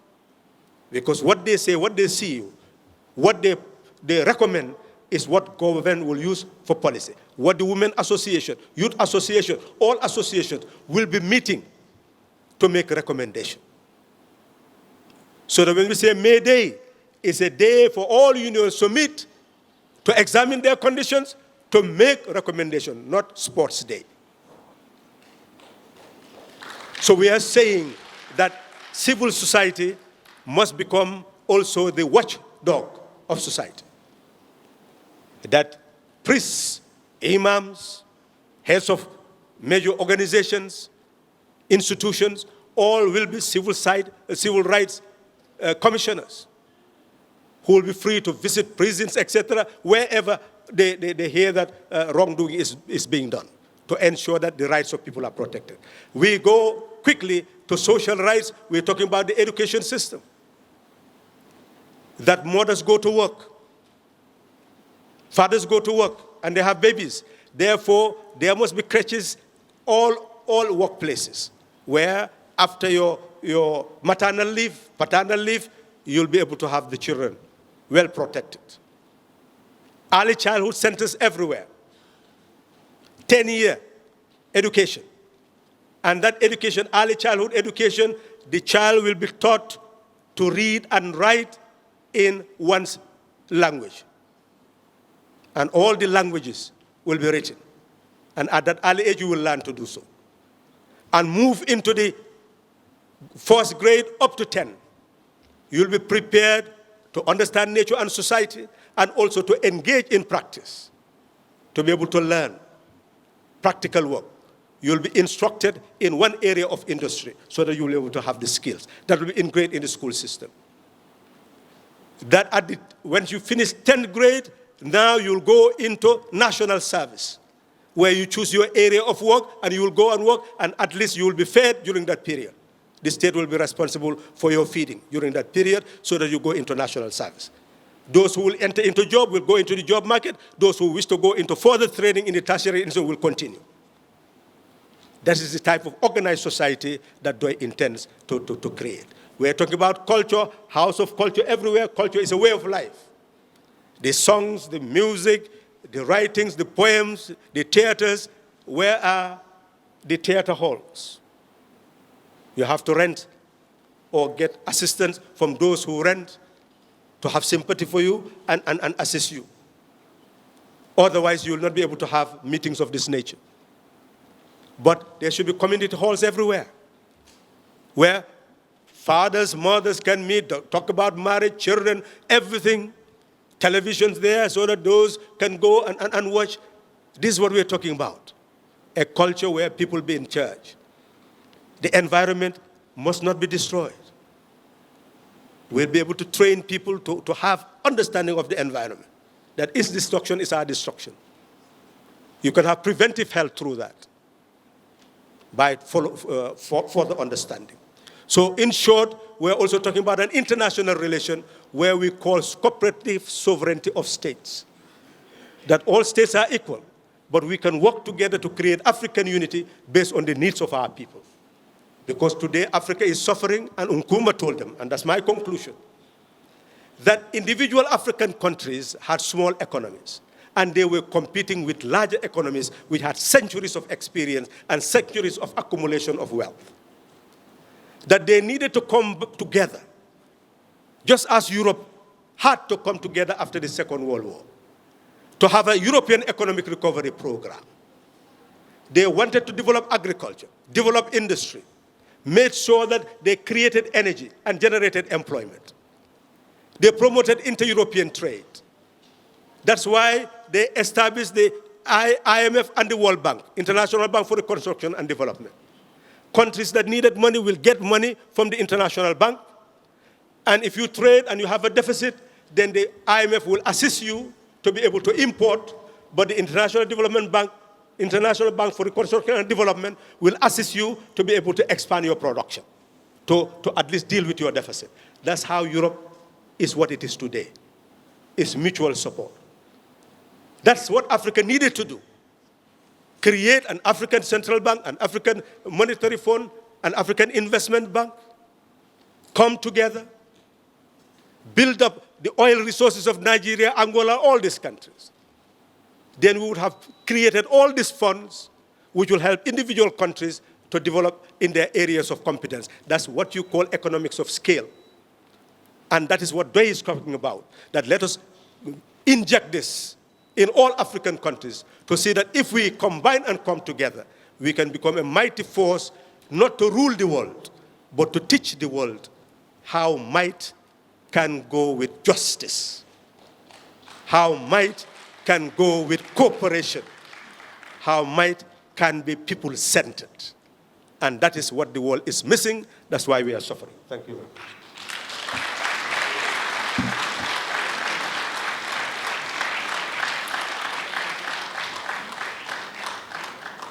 We thank you so much for listening. Fellow sovereign citizens, this is an exercise of how to actually build a nation that is founded on equality in sovereignty, true equality in sovereignty, where people will feel liberated, will feel dignified, will feel that they live in prosperity, where we move away from rhetorics to practice, where we move away from idealism to realism. So we are now declaring the floor open and allow questions to come from the floor and ask for whatever you think is not clear to you so that the engagement will continue. Thank you. Mbokk yi waxtaan bi mun naa njël benn waxtaan bi jeex na léegi dañoo ubbi bunta bi pour képp ki nga xam ne am na li nga xam ne leeru ko te bëgg na mu leer si moom mun na koo laajte si làkk bi mun a laajte nag su fekkee ne tamit dafa am pexe bi mu am bi nga xam ne moom la yaakaar ne foofu la réew mi war a jaar pour réew mi naat ñu nekk si suñ jàmm ñu nekk si suñ coobare boppa boobu it mun na koo wax mbaadi ngoolu kaca folo a dante janne silambe kaca murundi laal kan kaatu ñimmu ñoo maako yoolati pour ntol be nakkala mutaro yelafa woto mbe min fo kan wala mu ñinti ko momo ye ñininkaro soto walla momo ye mirari kendo soto banko ñanta tamandi la ñaamin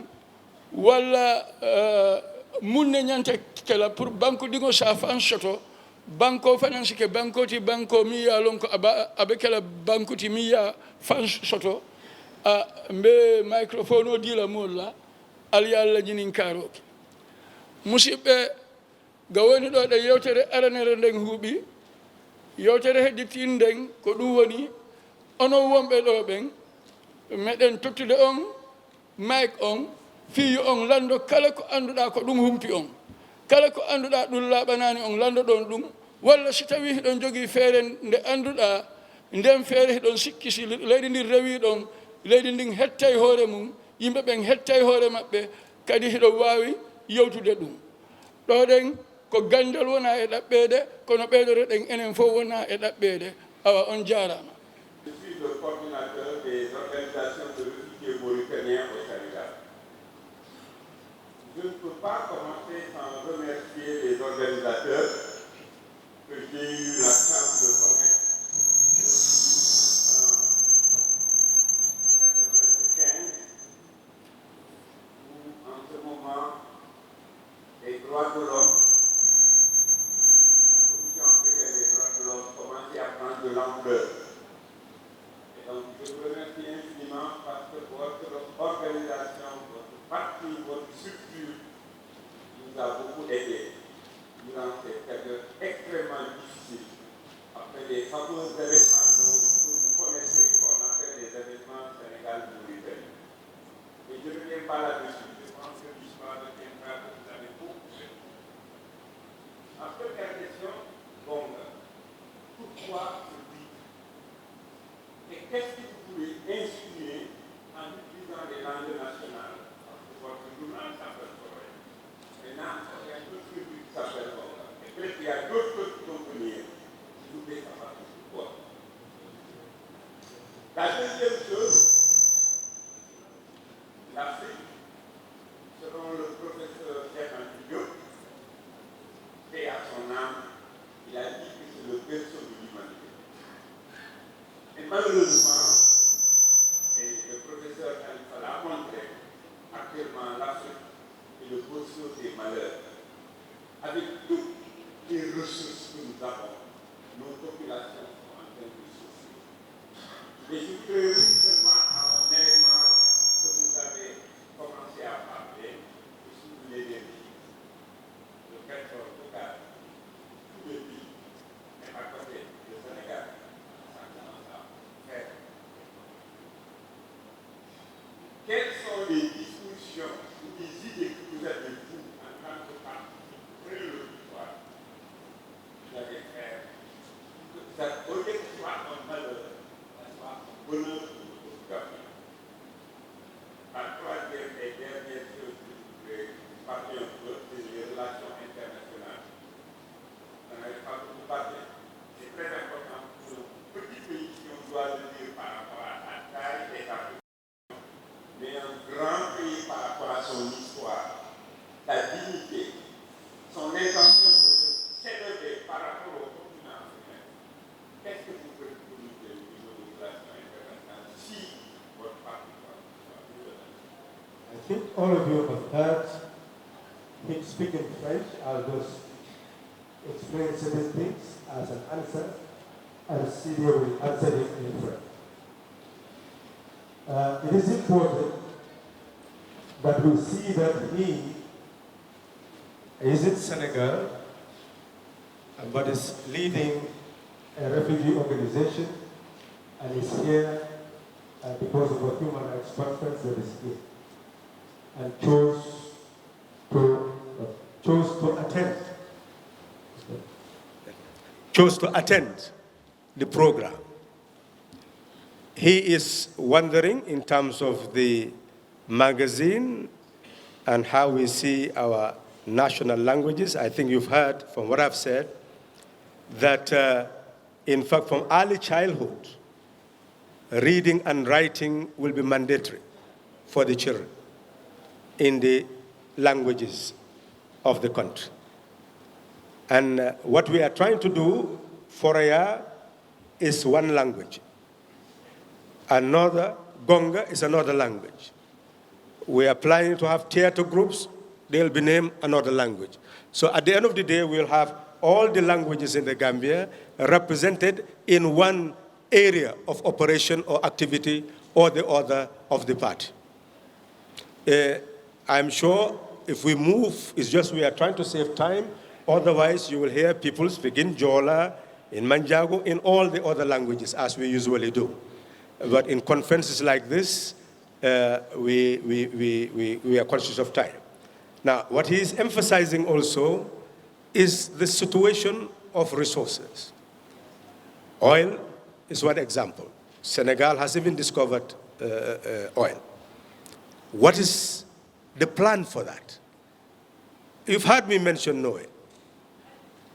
And they have their sovereign national wealth, protected by the country for the interest of the people.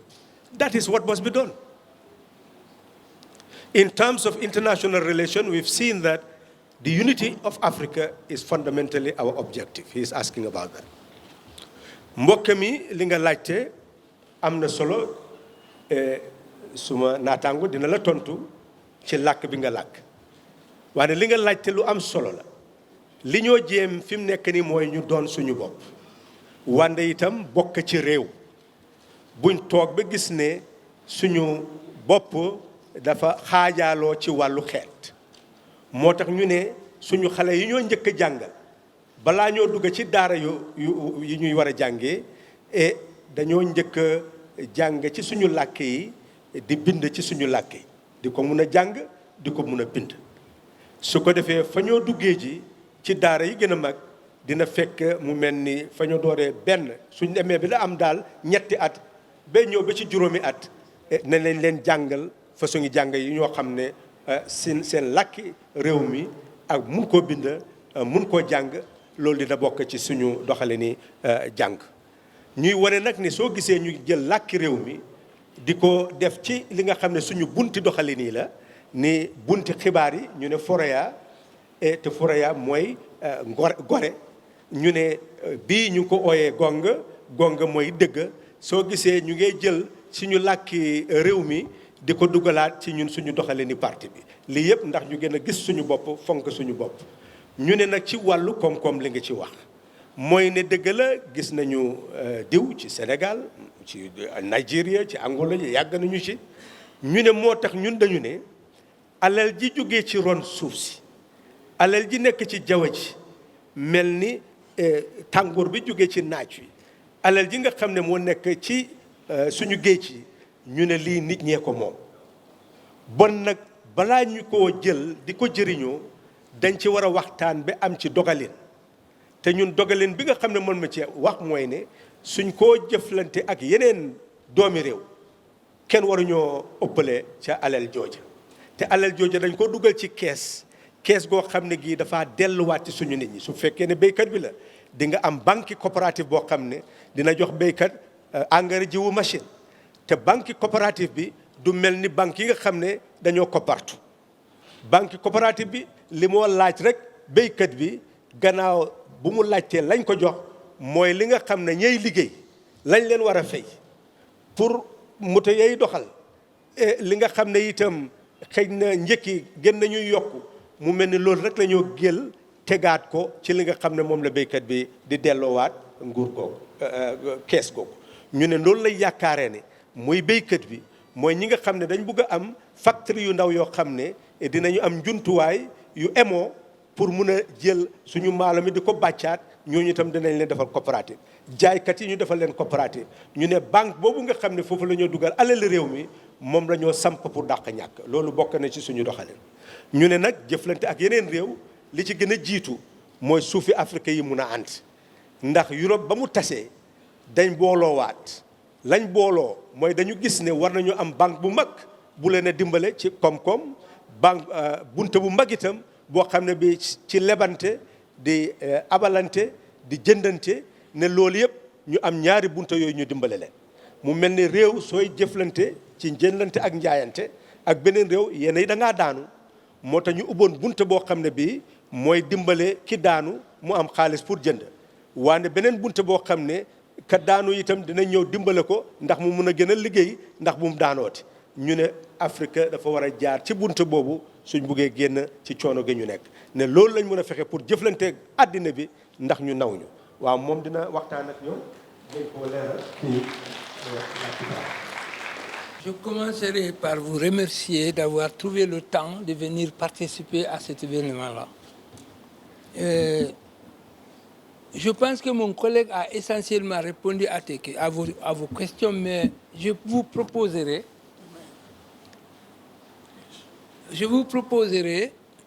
qu'on ait une suivi à cet événement à deux. On aura une discussion parce qu'actuellement on a perdu beaucoup de temps, mais je pense que ça serait mieux qu'on se trouve 2 à 2 pour continuer la discussion sur les questions que vous avez posées. En tout cas, je vous remercie très bien. Pour répondre à une question qui m'est très chère, vous avez posé la question sur les langues. Pourquoi GONGA? On a choisi GONGA parce que GONGA est une langue gambienne, est une langue sénégalaise, est une langue ouest-africaine. Et la politique linguistique de notre parti consiste à dire que la libération africaine sans la libération linguistique n'aura aucun sens. Donc, il faut qu'on passe par la libération linguistique pour que la représentation au niveau de nos assemblées ait un sens. Vous vous imaginez, un député sénégalais, un député gambien, quand il va à l'Assemblée, il parle français, il parle l'anglais, et les électeurs n'ont aucune idée. Donc, ça n'a aucun sens d'être élu et représenter les gens en parlant français ou anglais, les gens qui ne comprennent aucun sens de ces langues-là. Donc c'est pourquoi notre politique linguistique consisterait éventuellement à enseigner les langues à tous les niveaux pour que cette libération linguistique dont je viens de parler ait un sens. Merci bien. Je pense que vous n'allez pas partir aujourd'hui. On peut continuer la discussion sur les questions que vous avez posées après cet événement-là. Merci. I want to start off by congratulating the leadership of the PDOIS for rolling out this really novel platform. Indeed, a great day for Gambian politics, for Gambian policy making. Because I have always heard that there is no serious thinking going on in this country for the past 50 years on the part of the government in terms of what their policies should run this country. For once, I have heard alternative, fresh, creative thinking, and I am impressed, even though I have questions. But the problem is, even the forums we roll out in the country by the government, when we roll them out, they are funded by foreign money. And as the saying goes, he who pays the piper calls the tune. So I've heard about sovereign cooperative arrangements, and I think it's a possible solution. I'm not saying it's perfect, and that's why I'm going to ask my question. But I know, for instance, the National Development Plan of this government, there was no fresh thinking. It's the thinking of Bretton Woods institutions and the UN. And that's why from day one I said it's not going to work, and the evidence is out there. And that's why when they announced the pledges, I was on TV to say this money will never come here, and now we have acknowledged it's not going to come. So this is the kind of alternative fresh thinking we need. And I'm glad that Fatou mentioned Norway, because I think we've leaned too much on this Western Eurocentric model, and there are alternative models that have worked in other countries. So I don't know why we should have this kind of straightjacket thinking. Having said that, we know we are operating under the yokes of IMF, World Bank, and we cannot say simplistically that the government does that because they want to do it. We know we've borrowed beyond reasonable limits, and that's why we don't have all the leeway to operate our own policies. IMF and World Bank, they're going to come and tell you what to do because you owe them. And also, they have an economic philosophy that's counter to what PDOIS is presenting here. My question is, PDOIS, knowing the realities on the ground that we owe these people, we are not all that free. How are you going to deal with the international economic system if you have the opportunity to roll out the policies you spelled out here? Thank you for the opportunity to ask this question. Well, thank you very much for that interaction. We are saying in 2015, it was projected that by 2016, we will not be importing rice. And at that time, we were importing 200,000 tons. And the declaration in 2014 that in 2 years we will not be importing rice had to be interrogated by us. We saw that in 2015 we produced 57,000 tons and had to import the rest. And the amount, I've already stated, 1.7 billion. The Bretton Woods institutions did not tell the government not to sit down and plan how to produce rice. What happened? First step was given $28 million. GCAF, $19 million.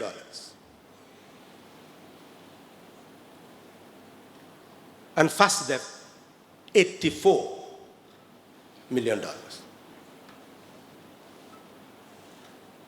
So essentially, you're talking about over $5 billion given to Gambia that should go into the agricultural sector. And this 2018, we imported $2.4 billion worth of rice. And that money provided is going to the farmer. They've in fact engaged in many things that is taking money and giving it to the farmer. We, with all honesty, do not believe that we have a problem with the world institutions. We believe the world institutions are in crisis. They are failing. They are witnessing government failing. And none of them has answer. So they are looking for answers. They are looking for guidance. I am a part of the APC EU, Pan-African APC EU Parliamentary Assembly. We have about 107 countries represented in that assembly, from Caribbean, from every part of Europe, the whole European Union. And we are with our European parliamentarians. And the ideas I pronounce here, I pronounce there. And I see no challenge, because we deal with the facts. So our conception is that we are saying we have to eradicate that importation of rice. We can produce it. But we cannot produce it by giving all our land to the few and say, produce. How will the poor reach the rice to eat it? So we believe that type of production, even if it can generate huge sum of income, it will go to the few and will not reach the many.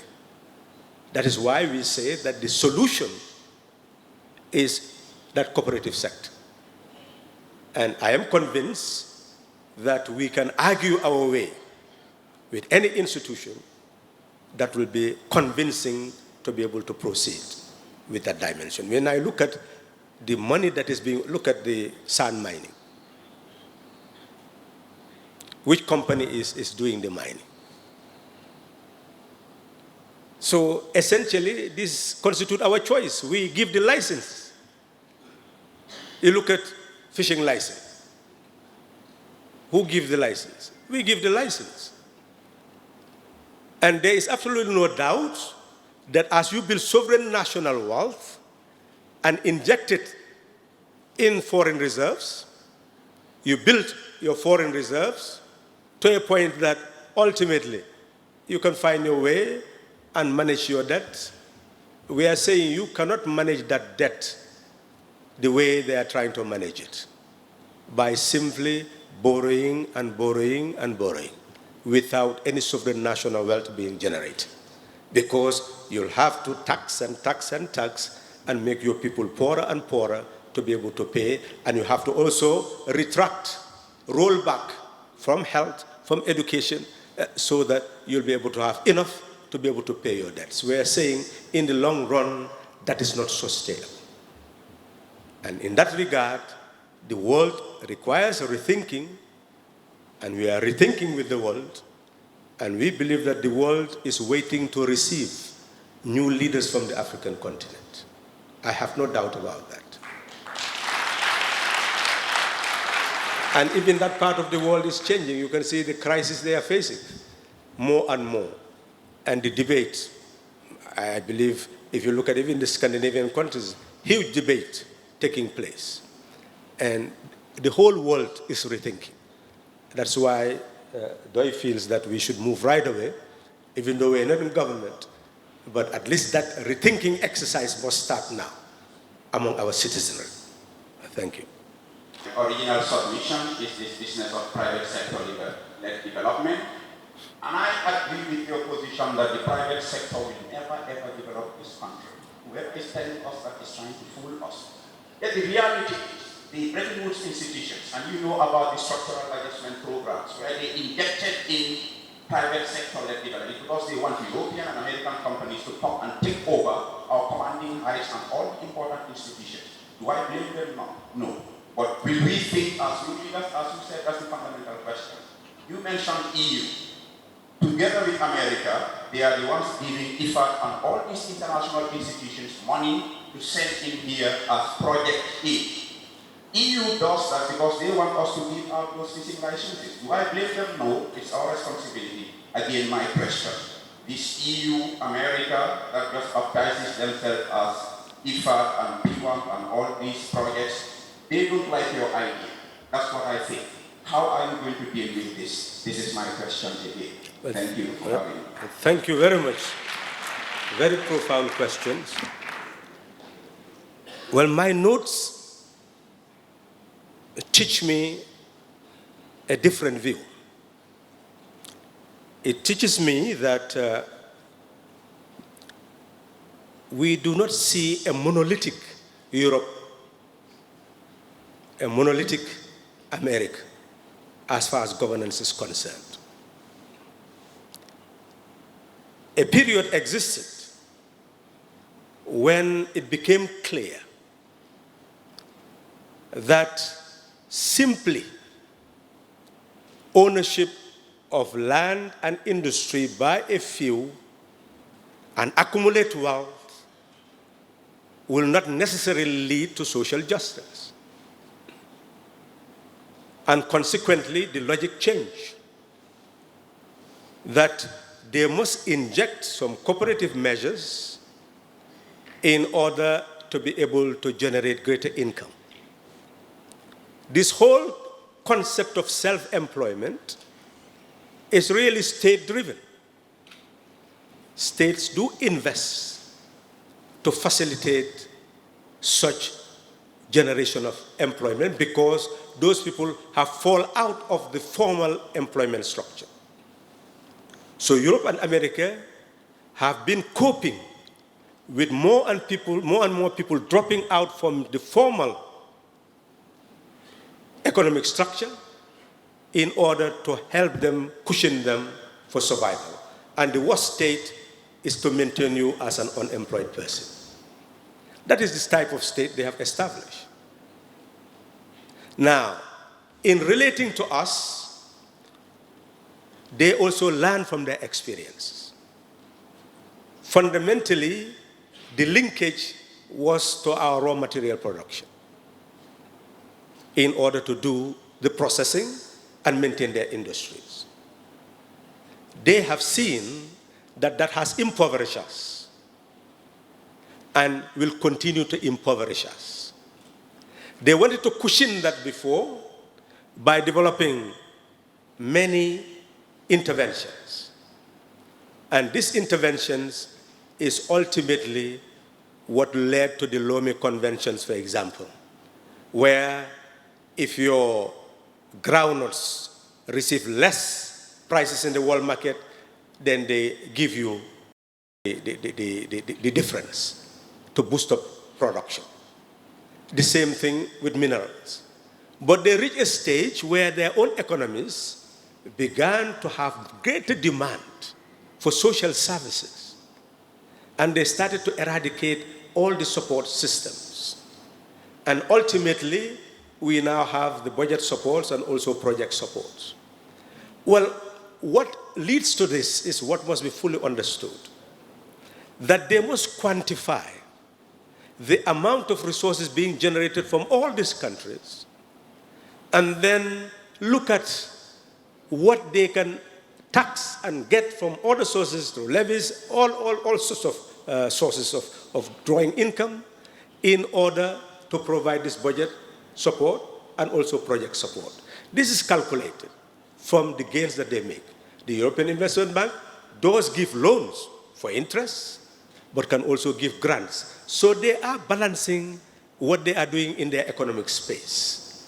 What is necessary is for also the African people, our governments, to begin to balance our own space and use that balance to be able to gain leverage. This is a horse trading exercise. And there is absolutely no doubt that once we become organized in this horse trading exercise, we'll be able to gain greater leverage. That's why this negotiation is not just an individual country. It is a negotiation that must be done by a group of countries, ACP, for example, or African countries, for example, to be able to gain that leverage. So coming back to the basic question, even the governments in Europe are rethinking. And even though conservative wave, first it was the progressive wave.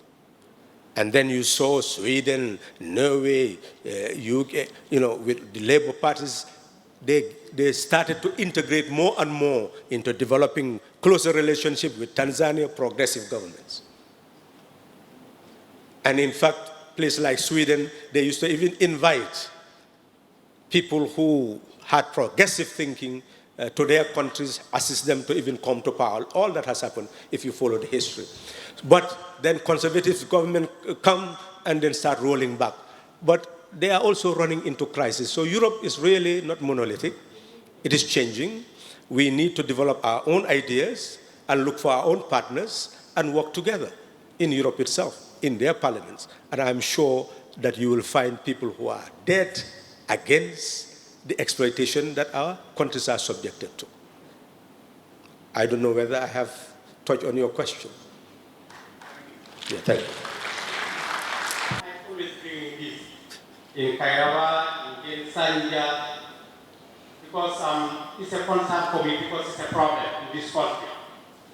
And not only for me, but the vast majority of the Gambian people. And I think everybody is concerned. That is about the welfare of women in this country, especially pregnant women. That is the first thing I want to ask. And the other question is about the EU, the European Union, the Britain going out of the European Union. But like, if you go to our health facilities generally, the conditions there are not desirable. But like, how many times pregnant women are sent to our labor wards? They are anemic. They are told to look for blood. And everybody here understands blood is not easy to get. It's scarce. Families will be running health center to get blood for their families, and some are dying simply because they cannot have that blood they need for their operations or depleting their that they have encountered. People are dying because of the loss of blood. I wouldn't know what plans Joy have, because it's important to train. In this country, we must accept that we have a very small number of midwives trained in this country. And we need these midwives to take care of women, not only in the health facilities, but even within the communities. Like the committee, the National Assembly Committee on Health, they can hear me. They have been going around, they have seen the state of our health facilities. They have seen the number of health midwives we have in our facilities. And not every nurse can take care of a pregnant woman the way a trained midwife can. And there are other small things you can only understand them when you are trained as a midwife. Go to our major health facilities like Bani, Serekunda, and Eden. You go to the labor ward, sometimes you meet maybe 2 midwives on duty. When actually the number of deliveries, you see the number of deliveries they have in every 24 hours, you know this is not comparable. Then when it comes, and we need them in this health facility, and we need them in the community to educate, to help educate the women, even not only pregnant women, even the girls, so that at least they grow with that to understand a pregnant woman, this is what is supposed to happen, this is what you're supposed to understand, this is what you are supposed to do, so that at the time of pregnancy, labor, and postnatal, you understand how to prevent those problems and how to prevent those anemias. I know some of these things would be difficult to manage within the community because of the level of poverty. But I want to understand what would be the stand of DOI in training enough midwives to take care of our women within our communities, then to the health facility. And okay, my second question here is because, like, a lot of people are concerned because no country is an island of its own. The Gambia is not an exception. Like, a lot of people are saying that Britain coming out of the European Union, of course, would have an impact on Africa and the Gambia in particular. Because we have a lot of African Gambians in the UK who are sending in remittance. A lot of them are carrying on their families, taking care of their feeding center and a lot of things. Like in ECOWAS, we have over 250 million people, and other people believe that the ECO2 is in the pipeline. Some people believe with the Britain going out of the EU, we can use that opportunity to bring in more opportunities within the African continent, especially ECOWAS, with 250 million people and with a single currency. At least that would help us. So I wouldn't know whether, because a lot of people are confused about that, whether it would negatively affect, of course, it will negatively or positively affect us. But what can we do to minimize the negative aspect, the negative aspect that would affect us, or what can we do to promote the welfare of our citizens within the community of ECOWAS? Thank you. Okay, thank you very much.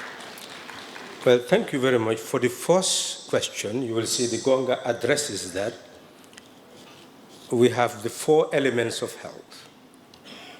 There must be the preventive, curative, rehabilitative, and the restorative aspect of health. The preventive is the most important, and that is rooted in the educational system. We do not have a system of education that will bring about self-determined development. And that's what we need to change in the first instance to be able to address our health problems also. we're saying for the educational system, we'll have an academy of natural and social science and humanities, arts and humanities. And we'll capture the most experienced in academia into those institutions.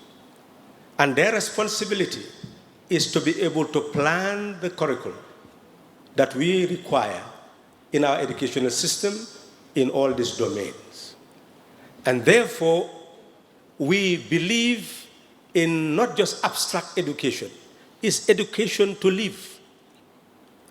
Meaning that if early childhood children at Nyakoi could know their parts of body, all the functions of the body, and say, and everybody will hear them loud and clear. They will tell you internal and external and their functions. That shows you that at a very early age, you can also teach the common illnesses and the sources of those illnesses. So that will add to preventive health. Moving further, we are saying that we must build the capacity of each village as a unit that will provide social consumption. Social consumption meaning early childhood centers, health centers, etc. The villages should be empowered to be able to do that. And then training will expand.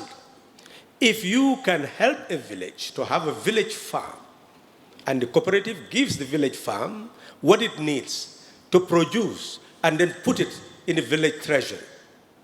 And they calculate that in this village, we have looked at epidemiologically what are the common illnesses, malaria, etc., etc. How frequently, what quantity of drugs do we need?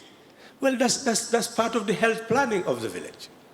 The village also needs somebody resident in the village to be well trained, to be able to take care of the health center. Up to the level of what level? As you go further and further. Rather than the traditional bath attendants, you have these trained bath attendants. Well, clearly that can also be done. So within a 3-year period, you can really build a village to have the economic capacity to start the process of at least preventive and curative health. And then we are saying each division must move to the next stage of having a hospital that is fit for purpose. And then that is the district, and then move to the regional level where you have a referral hospital. Well, this is really how a state should be well organized. And I have no doubt that it is realistic that you can empower villages to earn income to the base of both preventive and curative health. But when you come to the other aspect, that is the rehabilitative one, you see problems started coming. Today, if you're an amputee, and the amputees are increasing, to be able to get anything that helps you mobility aid is a problem. You see people moving all the way from URR, struggling to get mobility aid. And they come all the way down to the urban areas, only to discover that it's not available. There is no organized system. So in that sense, then, you need what we call rehabilitative medicine, meaning that you must organize. You must see that here and there, it's not only to cure and prevent, but other people are going to have additional health complications that will require them to be rehabilitated, both mentally and physically. You see people suffer from fire incidents where all their bodies are burnt. If you look at them, it's beyond recognition.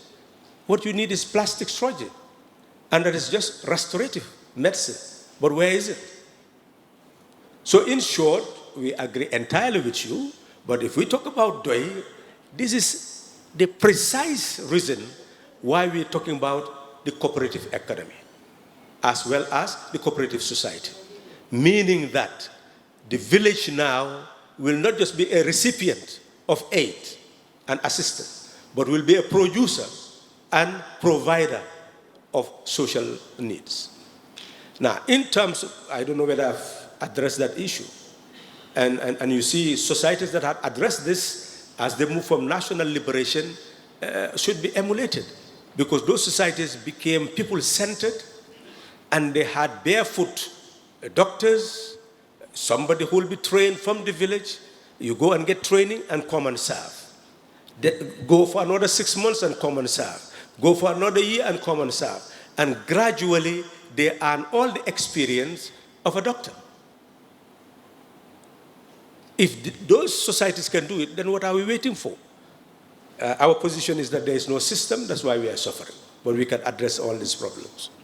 Now, in terms of Britain, we have to understand, I don't think even Britons fully understand what is happening in terms of Brexit.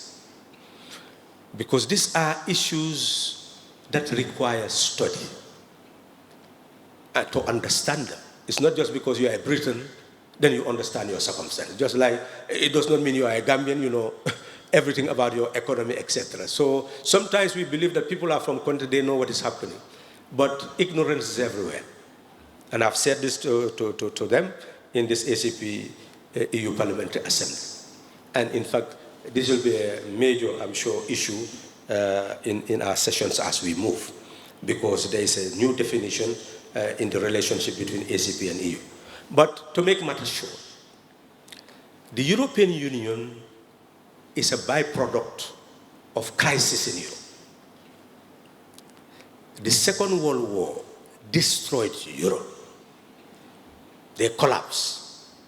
They went to America for begging. America said, well, I cannot give you aid until you go and organize yourself. They went and they developed the European Recovery Program. And strategically, each state was to address agriculture, address industry, address energy, address services in order to generate full employment. That was their plan. And they promoted inter-European trade, because what brought about the war is protectionism. I have my country. I am producing. I am selling to you. But when I sell to you, I am winning the market. I earn more than you. And you cannot come to my market. And my people are unemployed. Then I said, no, I will now add tariffs on your goods, so that what you are sending to me will now be bought at higher prices in order to protect my local industry. And they start protecting the local industry. What did that create? Depression in Europe. Because the colonies were the sources of raw materials and markets, then they start fighting each other in control of the colonies. Germany, for example, built up its army so that it can become a mighty force to conquer France, conquer Britain, and once it conquers France and Britain, in France and Britain, then it will own all the colonies and have all that market in its hands. These were the causes of the war. So after the Second World War, they sat down and saw that this cannot continue. In fact, that's what brought about even the United Nations. This cannot continue.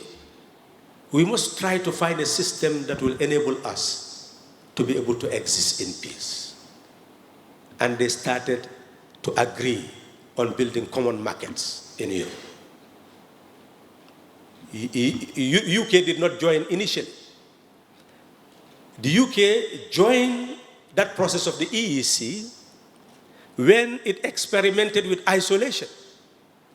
Because Europe, Britain was a big colonial power, and therefore had the African, the Caribbean, many Pacific countries under its trade. And it started trading with them initially.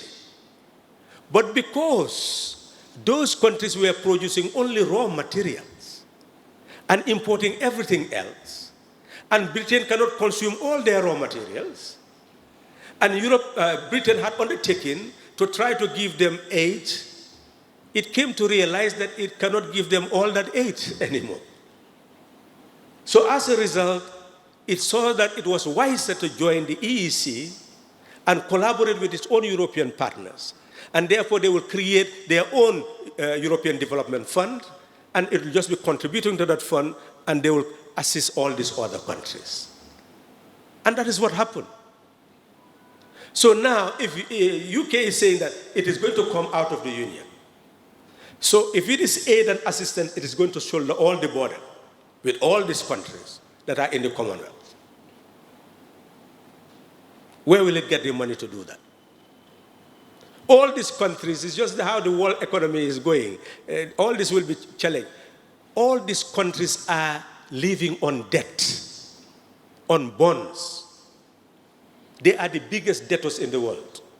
And we should not see this from a political angle of anti-imperial. You know, this is what confused the whole scale. You anti-Europe, anti-white, to a point that nobody listens. We need to come back to the basics of economics and try to understand exactly what is happening to them, and many will listen. This exit is a disaster for Britain, because the European economies are also declining, and they need to change their trajectory. The whole world economy needs to change its trajectory. That's another issue. I hope university students who are here will now be organizing symposia to engage in this type of debate, so that one can go into concrete terms for you to understand the basics that are behind the developments in the world. So in short then, if Britain is to relate to all these countries again, and Britain cannot consume all their raw materials, it cannot supply all their markets, because other countries are producing cheaper and better in some of these goods. So how can it determine what is the future? So Britain cannot determine what will happen after Brexit. They're just doing it. And narrow nationalism is not going to help them, because narrow nationalism is the tendency in Europe. But that is also a disaster, because the reality is that many of the people who are there working are needed by the European economy. It's politics that makes them feel that foreigners are taking our jobs. But the type of jobs that foreigners are doing, many of the Britons will not do. Taking care of the elderly, for example. Some Britons will do it. But that's not a province that can make them earn the type of income that they went to earn. So at the end of the day, you know, there are many nurses going there, so many in the social services, that is, cleaning up jobs, hard industrial work. So many things are there. So at the end of the day, you also compare the number of Europeans that are also in other countries, but earning high income because of the type of jobs that they are doing. So no comparative analysis has been made as to how much wealth is being plowed back to Europe from raw materials, from minerals, from oil. So the wealth that is coming from our part of the world going into Europe is more than the wealth that is coming from Europe and coming to this part of the world. It's just from different quarters. So in essence then, I strongly believe that this is a miscalculation, and if UK drives all the foreigners, eventually they see that they will be left with themselves, and they'll start looking at themselves, still getting poorer, because they will not have the answers to their economic problem. And at the end of the day, you'll see change of government after change of government. Conservatives to Labour, Labour to Conservative, Liberal, and just look at the trend in these 5 years. That's the trend in Europe. It's just changing of governments without solving the problem. So my conclusion there is that we have our problem. We need to sit down and look at it. Not only Gambian problem, but Africa's problem, because I'm convinced that Africa has all the resources to be able to eradicate the poverty of the African. It's just that we have not sat to come up with a programmatic policy document that addresses economic recovery of the African continent. We have all the resources. So we should, in fact, be more dwell with that trajectory than hoping to get something off the table of Britain for development. First and foremost, I would like you to understand that poverty, we are in poverty in midst of plenty. Why do I say that? We are rich with our natural resources, Africa, and yet we are the poorest. I want to congratulate these organizers for this cooperative, which we believe that organization is. If you don't organize, have no decision. So I want to welcome this initiative as workers' representative that DOI has done here. In my mind, the cooperative state as an economic base has long mandated for since time of the initiative taken by DOI is welcome so far as we are concerned. We want to invest topic and come into action. Thank you very much. That is a comment. Another question is calling for more action. And we continue to emphasize that you've seen, we are talking about the cooperative economy, but we also talked about cooperative sovereignty. That power resides in the hands of the people. This is what differentiates DOI from China, DOI from old Russia, DOI from any other country that talks about socialism. DOI calls for cooperative sovereignty, the equality of all Gambians, irrespective of their ethno-linguistic origin, their religion, their gender, or whatever difference. They are equal. We have no minority in our system. If you go to America, they say the Afro-American is a minority. You go to France, they say the Muslim is a minority. We have no minority in our system. We are talking about equality of all sovereign Gambians. And they should determine their manner of government. It's the highest level of democracy, sovereignty of the people. That's what we are advocating, the leap forward, so that each of us own himself, herself, and know that I am the decision maker, I am the VIP, and I am selecting people to work for me. But we must do so together in order to achieve the result. That is what we are talking about. Since 1919, we are saying government that exists for the people and not the people to exist just for the government. That is what should be quoted as the cornerstone of real democracy. Not only voting, but the government must exist for the people.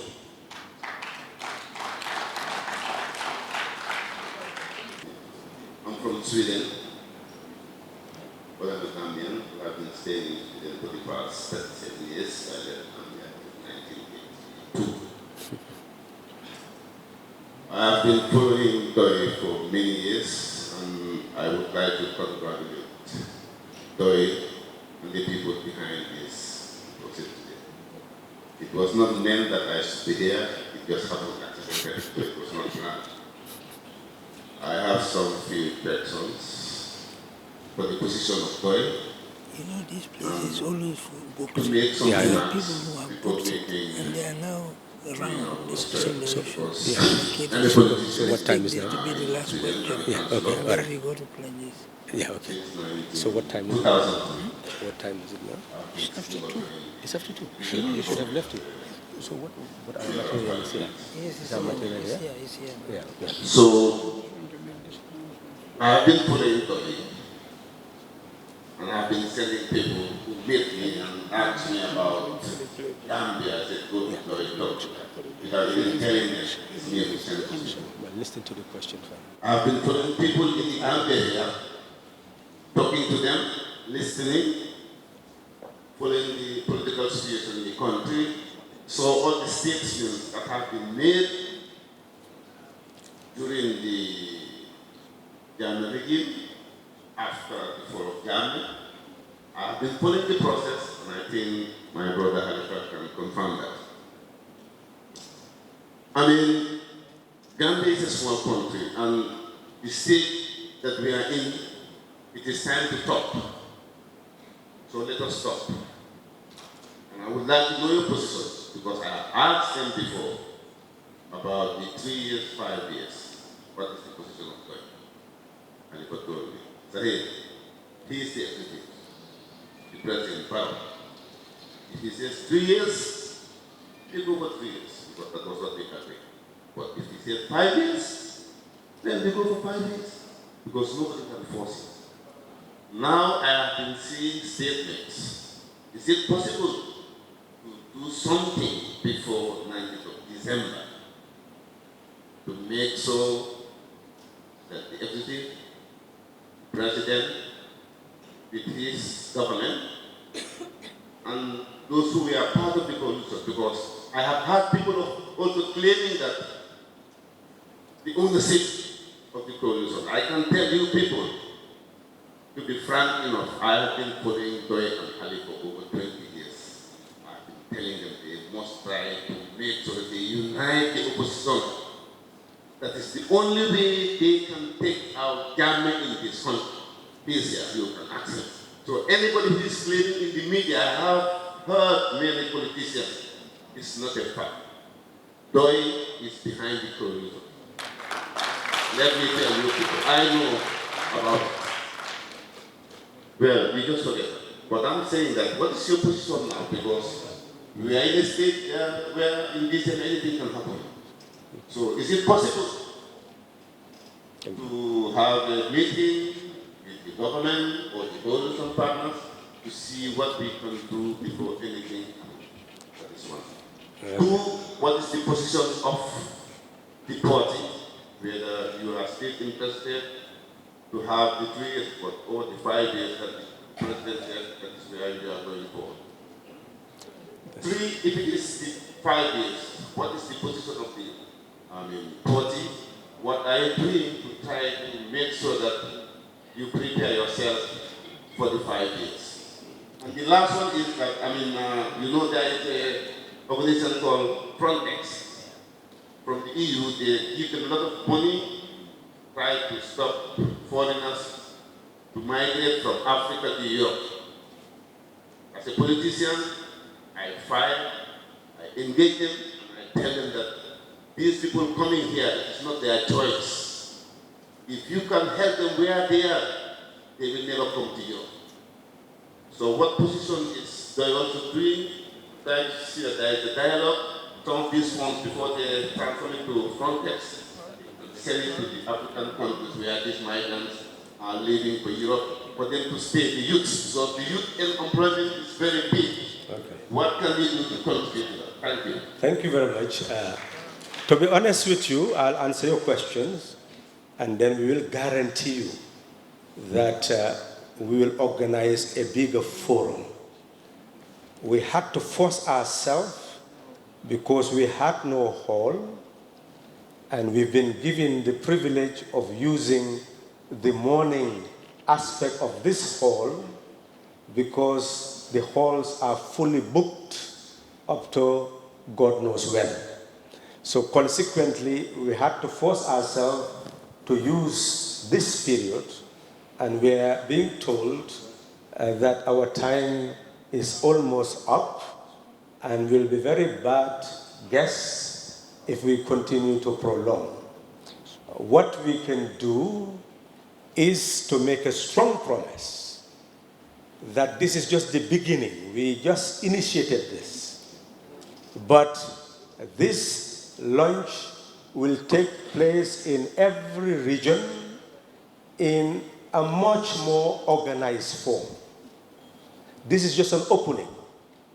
The next one is going to be the big one because it's going to be organized by those who are really organized people. So I think some of them will be laughing behind me. They know what has actually happened. We will get really our team that you see, they are big organizers, and because of what we wanted to do, it was a debate whether we should have this mini one and followed by the big one, or just wait for the big one. But we felt that let's start small and then move on. So we hope that those who are here, after answering this other question, we may not even go into pledging. I will beg them so that we start moving out, and if you can get somewhere that we can start moving to before people leave, then people can meet someone at the table and indicate what they want to do and get their copy of the GONGA. We sign it for them, those who can stay longer. Those who want to give promises that we meet you, that you request for a signed copy, that we bring it to you, so we can negotiate, we can frustrate how you can get the GONGA. Now, later, yes, it was supposed to be lunch, but now they said, let me just put it this way and say that we declare the GONGA lunch in this informal fashion, but expect a bigger lunch. And as you can see, the question and answers, we have not exhausted even the beginning of the question and answers. So please get engaged. Let's begin to build another intellectual tradition for our nation. A debating country. A country engaged in national conversation. Let us start. This is the starting point, and we'll invite you again. Please respond positively. We make it big and bigger, not to get us into office, but to get the right people in office based on mature concepts. That's what we're calling it.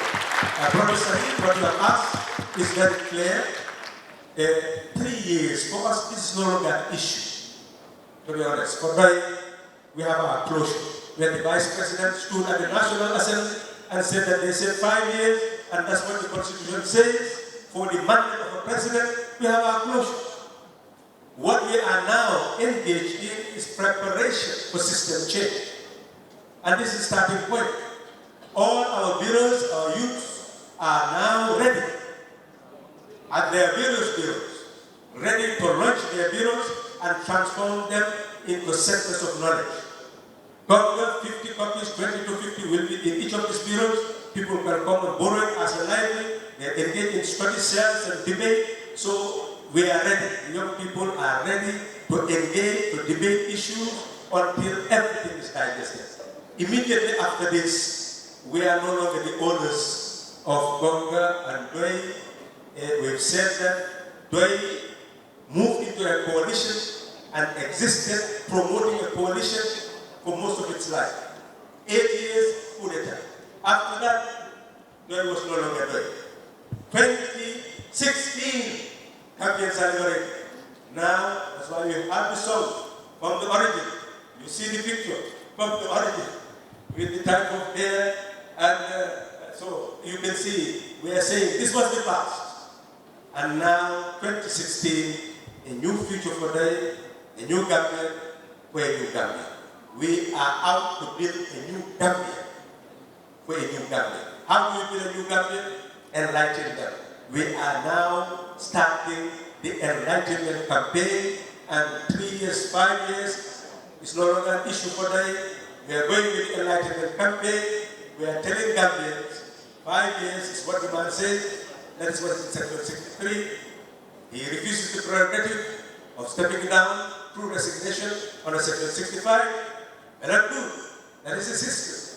He has written it. That's what people are going to read. This posterity who should be the judge. What is important is to prepare the people now for system change. That is our task. And we will engage in discussion with our citizenry in order to exchange opinions, if we can influence anybody, to move towards the trajectory of a national debate for Gambia's future. Well, we will do that. We are ready to do that. That is the conversation. We are ready to engage with anybody, and we are going to do it. But the other part, well, it is Mr. Barrow, President Barrow, who will explain his case to the nation, and we are confident that all mature Gambians will not reduce themselves into spectators who will be oppressed by the force of the state, just because they do not know their rights. Their rights is simple: criticize, scrutinize, restrain the actions of government, guide, 5 years, go to the ballot box. If you don't want them, remove them. That's what we know. That's what democracy is all about. And every mature candidate should take a trajectory. Whoever wants to take another trajectory, you have your right. You are Gambian. Develop a strategy, your tactic, what it is, live with it. But we are going to live with our tactics and our strategy. That, I hope, answers the whole question. Thank you very much. Thank all of you. Thank you, thank you, thank you. Now the next thing we are going to do, Honorable Usman Silla will be going now to take the pledges of anyone who wishes to pray. All we need is the person to indicate his name, his or her name, telephone number, and we will follow it up from there. The GONGA is already here, it's being produced, and we incur costs at the time of production, so we would expect people also to contribute to help us develop the intellectual capacity of this country. Thank you.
Domoro kadiate boy janno sikes restaurant e sai nakko be ninna dimbal nimba domoro kala janno domoro seneyata adiyata topotoro fanan kendema bije luntan during tamala abeka domoro ki janni adi manda wala de te ka we bijele anim fanan ka fadi jang ikono e fa e ka fa minne ko pastry anim bakery iko fanan be kalele badde lomba conference lomba workshop lomba ye fo fendin lon dunia kono domoro betama nyillom international otoda number 1 amanke ba domo la jandama e sa domo jang is atariya wo mu kubandi sa nakko sa futandin e oto sa nakko be mu sikes restaurant ndafa na janna mu yat ni manje dorom bijam aban CK's Restaurant, known for best quality food and customer satisfaction.